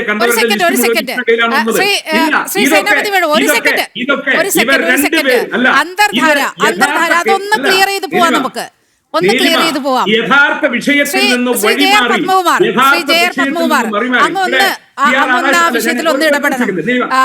അഡ്വക്കേറ്റ് സേനാപതി വേണു വളരെ ഗുരുതരമായ ഒരു ആരോപണമാണ് ഉന്നയിക്കുന്നത്. ചില അന്തർധാരകളാണ് ഇവിടെ വെളിവാക്കപ്പെടുന്നത് എന്ന്. ഒരേ വാചകം. BJP-യുടെ പ്രതീതി പറയുന്നതും CPM-ന്റെ പ്രതീതി പറയുന്നതും ഒരേ വാചകങ്ങളാണ്. പ്രതികളായി കോടതി മുമ്പാകെ നിൽക്കുന്ന ആളുകൾ അവരുടെ ജാമ്യാപേക്ഷയെ കുറിച്ച് ചോദിക്കുമ്പോൾ സിംഗിൾ ബെഞ്ചിന് എന്താ അധികാരം എന്നല്ലേ രവിശങ്കർ ചോദിക്കുന്നത്. സർ, ഹൈക്കോടതിയിലെ എന്താ പറഞ്ഞ ഒരു ബെയിൽ ആപ്ലിക്കേഷൻ വരുമ്പോ അത് സിംഗിൾ ബെഞ്ചെന്നോ അല്ലെങ്കിൽ ദേവസ്വം ബെഞ്ചോ എന്നല്ല, അത് വരുന്ന സമയത്ത് ആരാണ് ചുമതലക്കാരൻ? ആ ചുമതലക്കാരൻ ചോദിച്ച December 5-ന് ശേഷം ഇതിന്റെ അന്വേഷണം മുന്നോട്ട് പോകുന്നില്ലല്ലോ. ഇവിടെ CR രാധാകൃഷ്ണൻ സാർ പറഞ്ഞ ഒരു കാര്യമുണ്ടല്ലോ, ഇത് ദേവസ്വം ഒരു ഇൻഡിപെൻഡന്റ് ബോഡിയാണെങ്കിലും അത് ദേവസ്വം മന്ത്രിയുടെ കീഴിലാണ്. അവിടെ ഇത്രയും ഗുരുതരമായ കുറ്റകൃത്യങ്ങൾ നടന്നിട്ടുണ്ടെങ്കിൽ അതിന്റെ വൈകാരിയസ് ലൈബിലിറ്റി എന്ന് പറയുന്നത് അന്നത്തെ ദേവസ്വം മന്ത്രി കടകംപള്ളിയിലാണ്. ആ കടകംപള്ളി എനിക്ക് ഉറങ്ങാൻ കഴിയുന്നില്ല എന്ന് പറയുന്നത് വെറുതെ പറയുന്നതാണോ? കടകംപള്ളിയാണ് ഈ പോറ്റിയെ അവിടെ കൊണ്ടുവരുന്നതിനുള്ള ആ നടപടികൾ സ്വീകരിച്ചതെന്ന് SIT കൊടുത്ത മൊഴി പോലും പുറത്തു വന്നിട്ടുണ്ടല്ലോ. ആരുടെയാ? വാസുവിന്റെയും പത്മകുമാറിന്റെയുമായിട്ട്. അപ്പോ ഇവർക്ക് ഇതിലൊക്കെയുള്ള പങ്ക് മറച്ചുവെക്കാൻ ഇനി സോണിയാഗാന്ധിയെ വലിച്ചെടുക്കാം, അടൂർ പ്രകാശിനെ വലിച്ചെടുക്കാം. ഇവിടെ ചർച്ചയിൽ ചെന്ന് പറയുന്നത് കേട്ട അടൂർ പ്രകാശിനെ നാളെ അറസ്റ്റ് ചെയ്തുകൊണ്ട്. സാർ, അടൂർ പ്രകാശിന് ഇനി ഉണ്ണികൃഷ്ണൻ പോറ്റിയെ പരിചയമുണ്ടെങ്കിൽ പോറ്റിയുടെ കാര്യം ചോദിക്കട്ടെ, ഞങ്ങൾക്ക് ഒരു വിരോധവും ഇല്ലെന്നേ. ഇനി സോണിയാഗാന്ധിയുടെ ബന്ധുക്കൾക്ക് ഇതിന്റെ അംശം വിറ്റിട്ടുണ്ടെങ്കിൽ ഒരു കാര്യം കൂടി ഞാൻ അങ്ങയുടെ ശ്രദ്ധയിലേക്ക് ഒന്ന് പെടുത്തട്ടെ. ഇപ്പോൾ മുരാരി ബാബു അറസ്റ്റിലായി, വാസു അറസ്റ്റിലായി, പത്മകുമാറൊക്കെ അറസ്റ്റിലായി. പക്ഷേ ഈ അറസ്റ്റിലായ സുധീഷ്, അതുപോലെ ഇനി ശ്രീകുമാർ, അതുപോലെ ജയശ്രീ, ഇവരൊക്കെ ഈ പ്രതിപട്ടികയിൽ ഉള്ളവരാണ്. ഇവരുടെ രാഷ്ട്രീയ പശ്ചാത്തലം എന്താണ്? സജീവ കോൺഗ്രസ് പ്രവർത്തകരാണ് സുധീഷും ജയശ്രീയും ശ്രീകുമാറും ഒക്കെ. അപ്പോൾ ഈ സ്വർണ്ണ കവർച്ചയിൽ അയ്യപ്പന്റെ സ്വർണം കട്ടതിൽ ഇടത് വലത് വ്യത്യാസമൊന്നുമില്ല, ഒരല്പം മുൻതൂക്കം ഇടതുപക്ഷത്തിനാണ് എന്നതാണ് ഉരുത്തിരിഞ്ഞു വരുന്നത്. മുഴുവൻ തൂക്കവും ഇടതുപക്ഷത്തിന്റെ ബോർഡ്, ഇടതുപക്ഷം വെച്ച പ്രതിനിധികള്, ഇടതുപക്ഷത്തിന്റെ ബോർഡ് അംഗങ്ങള്, അവരാണ് ഇതിന് നേതൃത്വം കൊടുത്തത്. അതിനകത്ത് വേറെ അതിനപ്പുറത്തേക്ക് ഒരാൾക്കും അതിന്റെ പങ്കില്ല. ഇനി ആരെങ്കിലും ദേവസ്വത്തിന്റെ ജീവനക്കാരന് ഏതെങ്കിലും ട്രേഡ് യൂണിയന്റെ ഭാഗമാണോ എന്നുള്ളതല്ല, അതല്ലല്ലോ ഇവിടെ പ്രശ്നം.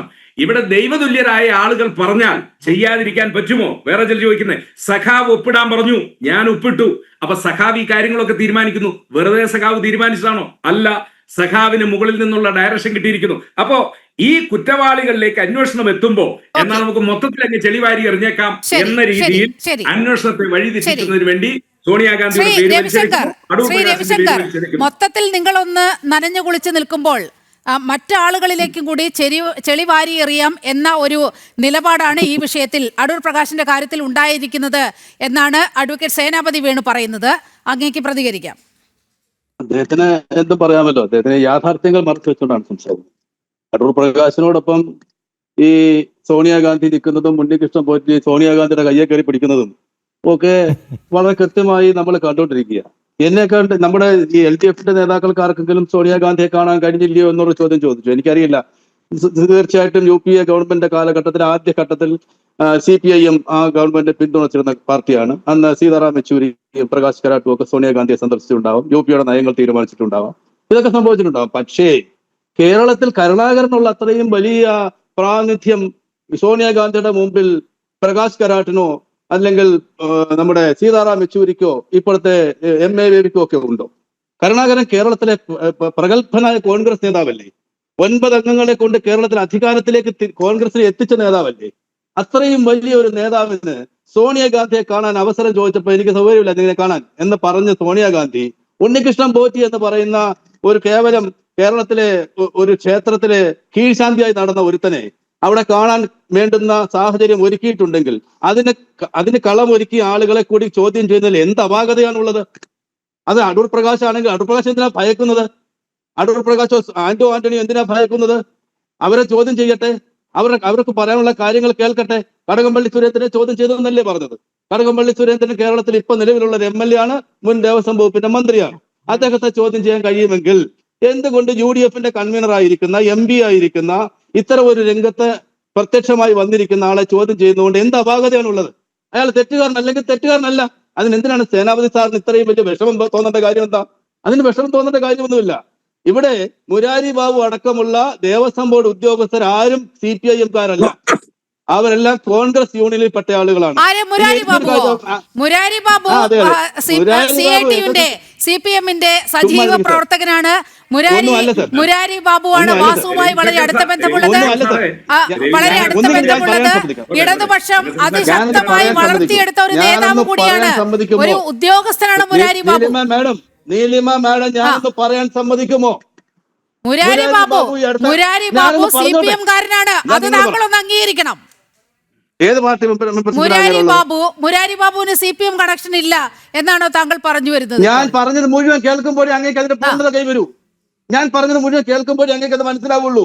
മുരാരി ബാബു നായർ സർവീസ് സൊസൈറ്റിയുടെ ഒരു കരയോഗത്തിന്റെ പ്രസിഡന്റാണ്, വൈസ് പ്രസിഡന്റുമാണ്.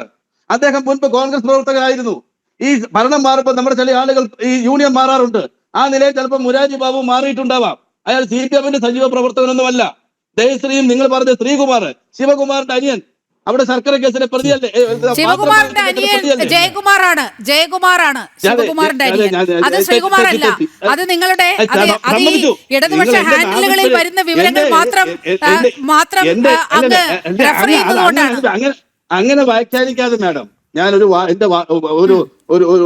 ഒരു വാക്കിൽ ഒരു തെറ്റ് പറ്റി. ജയകുമാറിന്റെ കാലത്ത് ഞാൻ ജയകുമാർ തന്നെ പറയുന്നു, അല്ലെങ്കിൽ ശിവകുമാറിന്റെ അനിയൻ അദ്ദേഹത്തിന്. ഞാൻ ശിവകുമാർ സാറിന്റെ ഒന്നും ചെറുതായിട്ട് കാണുന്ന ആളൊന്നും അല്ല, അദ്ദേഹം ദേവസ്വത്തിന്റെ മന്ത്രിയായിരുന്നു.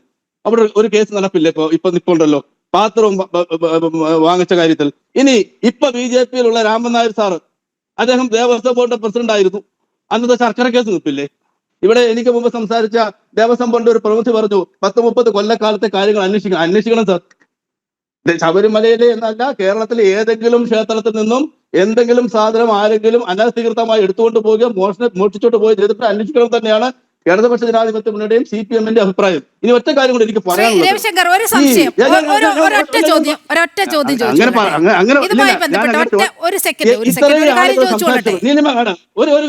ഞാനൊരു ചോദ്യം അങ്ങോട്ട് ചോദിച്ചോട്ടെ. ഇത്രയും ആളുകൾ സംസാരിച്ചപ്പോൾ അങ്ങേക്ക് അവരോട് ആരും ചോദ്യം ചോദിക്കണ്ടായിരുന്നോ? എന്നോട് മാത്രം ഈ ചോദ്യം ചോദിക്കുന്നത് എന്തിനാ? അങ്ങനെയാണ് ഈ വിഷയത്തിൽ ഏറ്റവും അധികം മറുപടി പറയാനുള്ളത്. കാരണം സ്വർണ്ണക്കൊള്ളയുടെ മുഴുവൻ ഉത്തരവാദിത്വവും CPM-ന്റെ ഭരണസമിതിക്ക് മുകളിലാണ് എത്തിയിരിക്കുന്നത്, CPM-ന്റെ നേതാക്കളിലാണ് എത്തിയിരിക്കുന്നത്. അതുകൊണ്ട് തന്നെ അങ്ങയോടാണ് എനിക്ക് ഏറ്റവും കൂടുതൽ ചോദ്യം ചോദിക്കാനുള്ളത്.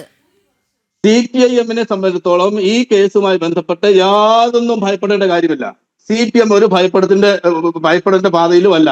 അദ്ദേഹം പറയുന്ന പോലെ ഒരു താത്വിക അവലോകനവും നടത്തേണ്ട കാര്യവുമില്ല. കേരളത്തിൽ ഇടതുപക്ഷവും വലതുപക്ഷവും ഒക്കെ മാറി മാറി ജയിച്ചു വന്നിട്ടുണ്ട്. അതൊന്നും ഒരു പേടിപ്പിക്കേണ്ട കാര്യമൊന്നുമില്ല. ഞങ്ങളെ സംബന്ധിച്ചോളം തെരഞ്ഞെടുപ്പിൽ എങ്ങനെ പോകണം എന്നുള്ളതിനെ കുറിച്ച് വ്യക്തമായ സ്റ്റഡിയൊക്കെ ഞങ്ങൾക്കുണ്ട്. പിന്നെ നിങ്ങളുടെ താത്വിക അവലോകനം കേട്ടിട്ടൊന്നും ഞങ്ങൾക്ക് പോകേണ്ട കാര്യമൊന്നുമില്ല. അത് വേറെ കാര്യം. രണ്ടാമത്തെ കാര്യം ഞാൻ ചോദിക്കാൻ വന്നതല്ല, ഇവിടെ ഒരു ക്ഷേത്ര മുതലിനെ സംബന്ധിച്ച്, പ്രത്യേകിച്ച് ശ്രീകോവിലിനുള്ളിലുള്ള ഒരു ക്ഷേത്ര മുതലിനെ സംബന്ധിച്ച് അതിനെന്തെങ്കിലും കേടുപാടുകൾ സംഭവിച്ചാൽ, ഇപ്പൊ എനിക്ക് മുമ്പ് സംസാരിച്ച ശില്പി അദ്ദേഹം ആ കാര്യത്തിൽ ഒരു ചെറിയ വിവരണം നടത്തി. കേടുപാട് സംഭവിച്ചാൽ ആ കേടുപാട് ഉണ്ടായി എന്ന് പുറത്ത് അറിയിക്കുന്നത് ആരാണ്? സ്വാഭാവികമായും മേൽശാന്തിയും തന്ത്രിയും ഒക്കെയാണ്. ഇവിടെ ഈ എന്താ നമ്മുടെ അല്ല, ദ്വാരപാലക സ്വർണവുമായി ബന്ധപ്പെട്ട് സ്വർണത്തിന്റെ ഉരുപ്പടികളിൽ ഏതെങ്കിലും വിധത്തിലുള്ള ഒരു അറ്റകുറ്റപ്പണി വേണമെങ്കിൽ അത് സന്നിധാനത്ത് തന്നെ വച്ച് നടത്തണം, സന്നിധാനത്ത് വെച്ച് തന്നെ നടത്തണം എന്ന് ദേവസ്വം മാനുവലിൽ പറയുന്നുണ്ട്.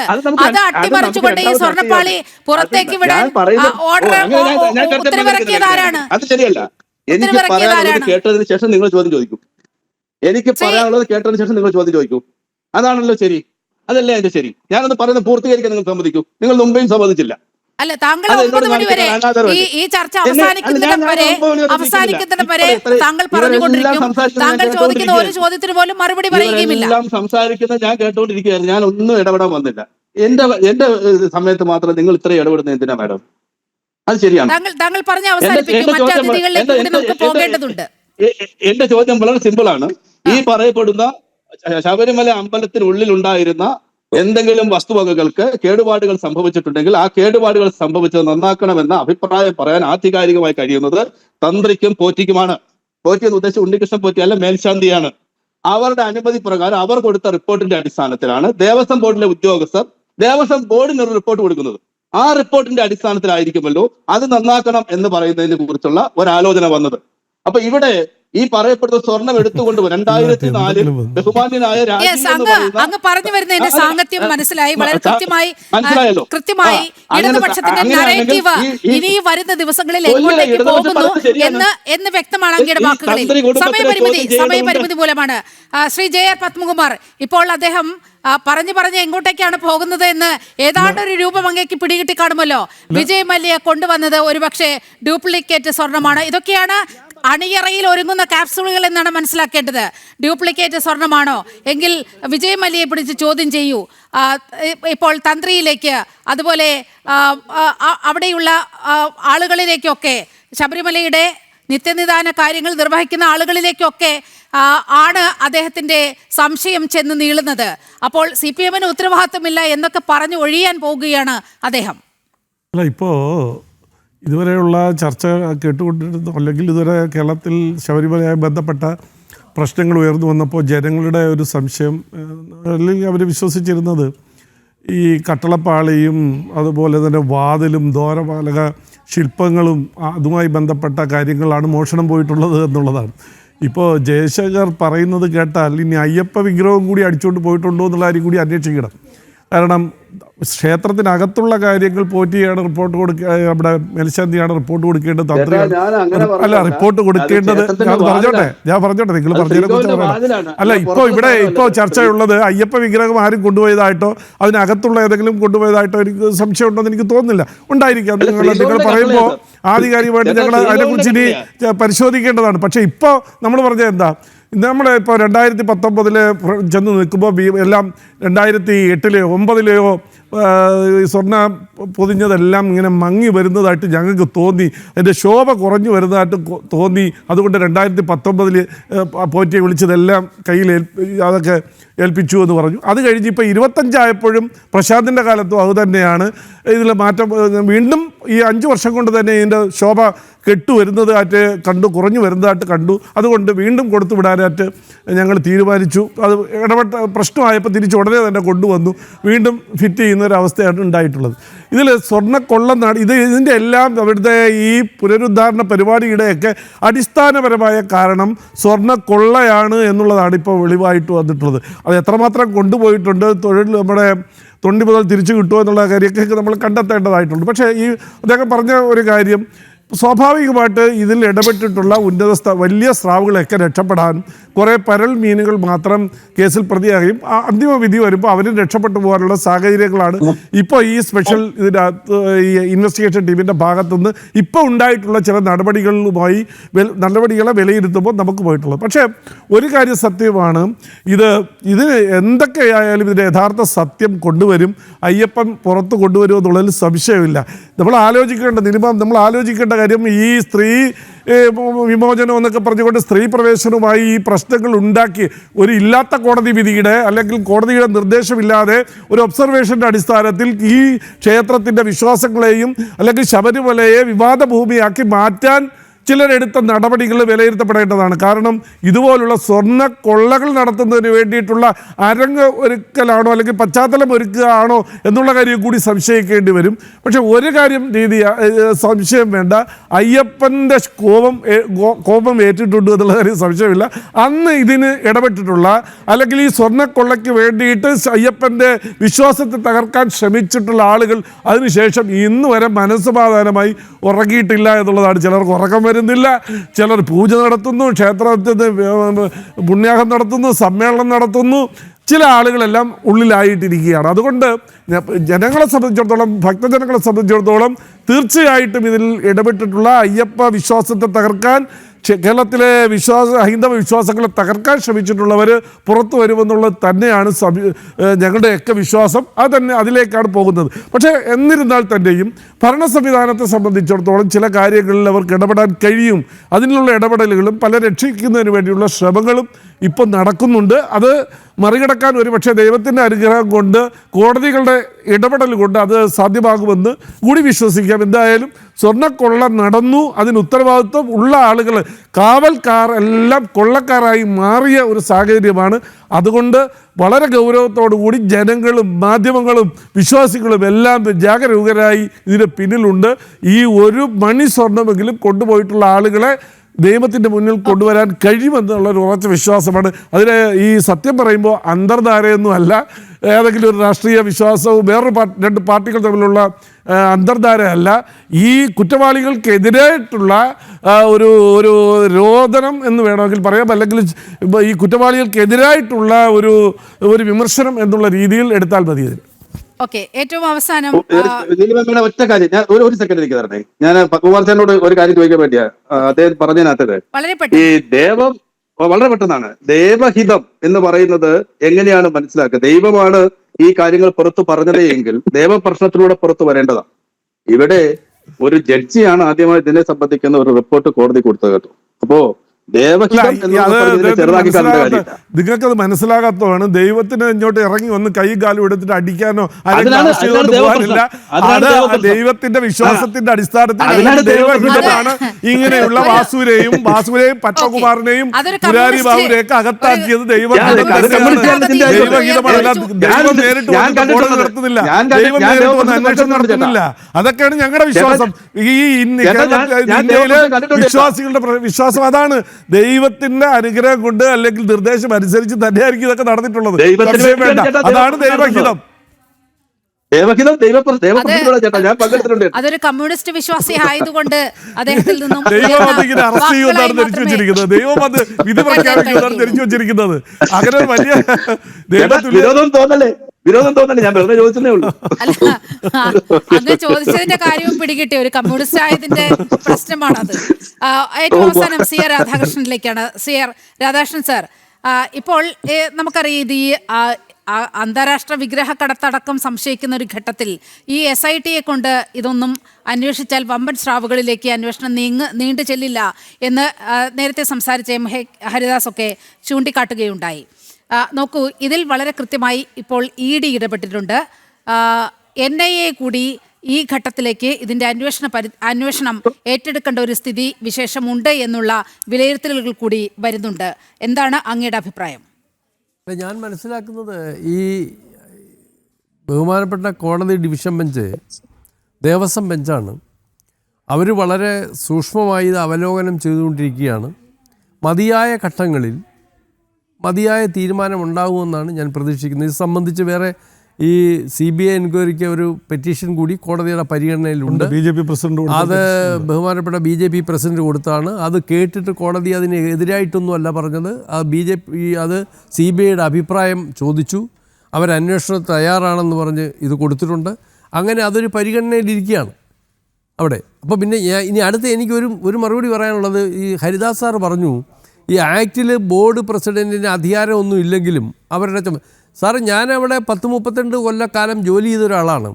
ഏതാണ്ട് 1996 ഈ ചങ്ങനാശ്ശേരിയിലുള്ള N. Bhaskaran Nair sir president ആകുന്നത് വരെ, അതിനു മുമ്പ് ഉപേന്ദ്രകുറുപ്പ് സാറ്, അതിനോട് GP മംഗലത്ത് മഠം, അത് കഴിഞ്ഞ് വന്ന് VGK മേനോൻ, ഈ കാലം വരെ അവിടെ തിരുവിതാംകൂർ ദേവസ്വം ബോർഡിൻ്റെ ഫെസ്റ്റിവൽ നടക്കുന്ന ഘട്ടങ്ങളിൽ ഒന്നും തന്നെ അവിടെ സംസ്ഥാന മന്ത്രിമാർ അവിടെ ഹാൾട്ട് ചെയ്ത് ഫെസ്റ്റിവൽ കൺട്രോൾ ചെയ്യുന്നത് ഞാൻ കണ്ടിട്ടില്ല. അവരെ സെക്രട്ടേറിയറ്റിലെ ഈ അടിയന്തരങ്ങൾക്ക് മുന്നോടിയായിട്ടൊരു മുന്നൊരുക്കങ്ങളുടെ ഒരു സമ്മേളനം നടക്കും വിവിധ ഡിപ്പാർട്ട്മെൻറ്റുകളിൽ. അതവർ വരും, 1-2 മീറ്റിങ്ങിൽ തിരുവിതാംകൂർ ദേവസ്വം ബോർഡിൽ വെച്ചുണ്ടാവും, ചിലപ്പോൾ സെക്രട്ടേറിയറ്റ് ഹാളിൽ വെച്ചുണ്ടാവും, അതിൽ പങ്കെടുക്കാറുണ്ട്. പക്ഷേ ഈ അടുത്ത കാലത്താണ് ഇത് വളരെ ഫ്രീക്വൻ്റായിട്ട്, എന്നുവെച്ചാൽ അവിടെ ഏതൊരു വിശേഷപ്പെട്ട അടിയന്തരങ്ങൾ വന്നാലും അവിടെ വന്ന് ഹാജരായി നിൽക്കുകയും തൊഴാതിരിക്കുകയും ഭക്തജനങ്ങളുടെ ഇടയിൽ വല്ലാത്ത ഒരു അസ്വസ്ഥത സൃഷ്ടിക്കുകയും ചെയ്യുന്ന ഒരു അവസരം ഞാൻ അടുത്ത കാലത്താണ് കണ്ടിട്ടുള്ളത്. അതിനു മുമ്പ് അങ്ങനെയുള്ള സംഭവം ഞാൻ കണ്ടിട്ടേ ഇല്ല. കാരണം എൻ ഭാസ്കരൻ നായർ സാറിൻ്റെ കാലം മുതൽ അടുത്തൊരു വി ജി കെ മേനൻ്റെ കാലം വരെ. അപ്പോൾ അതാണ് ഞാൻ പറഞ്ഞത്, അവർക്ക് അധികാരമില്ല, പക്ഷേ അവർക്കിതെല്ലാം അറിയാം. കാരണം ആ ഒരു സെക്ഷനുണ്ട്, ഈ ദേവസ്വം കമ്മീഷണർ ചീഫ് എക്സിക്യൂട്ടീവാണ്. അതേ ഒരു ക്വാർട്ടർലി റിപ്പോർട്ട്, അഡ്മിനിസ്ട്രേഷൻ റിപ്പോർട്ട് ഗവൺമെൻറ്റിലേക്ക് അയക്കണം, അത് വകുപ്പിന് കിട്ടും. അവിടെ ഈ 3 മാസക്കാലം തിരുവിതാംകൂർ ദേവസ്വം ബോർഡ് എന്തൊക്കെ ചെയ്തു, ഏതൊക്കെ അഡ്മിനിസ്ട്രേഷനിൽ ഇടപെട്ടത് എന്ന് അവിടെ കൊടുക്കാറുണ്ട്.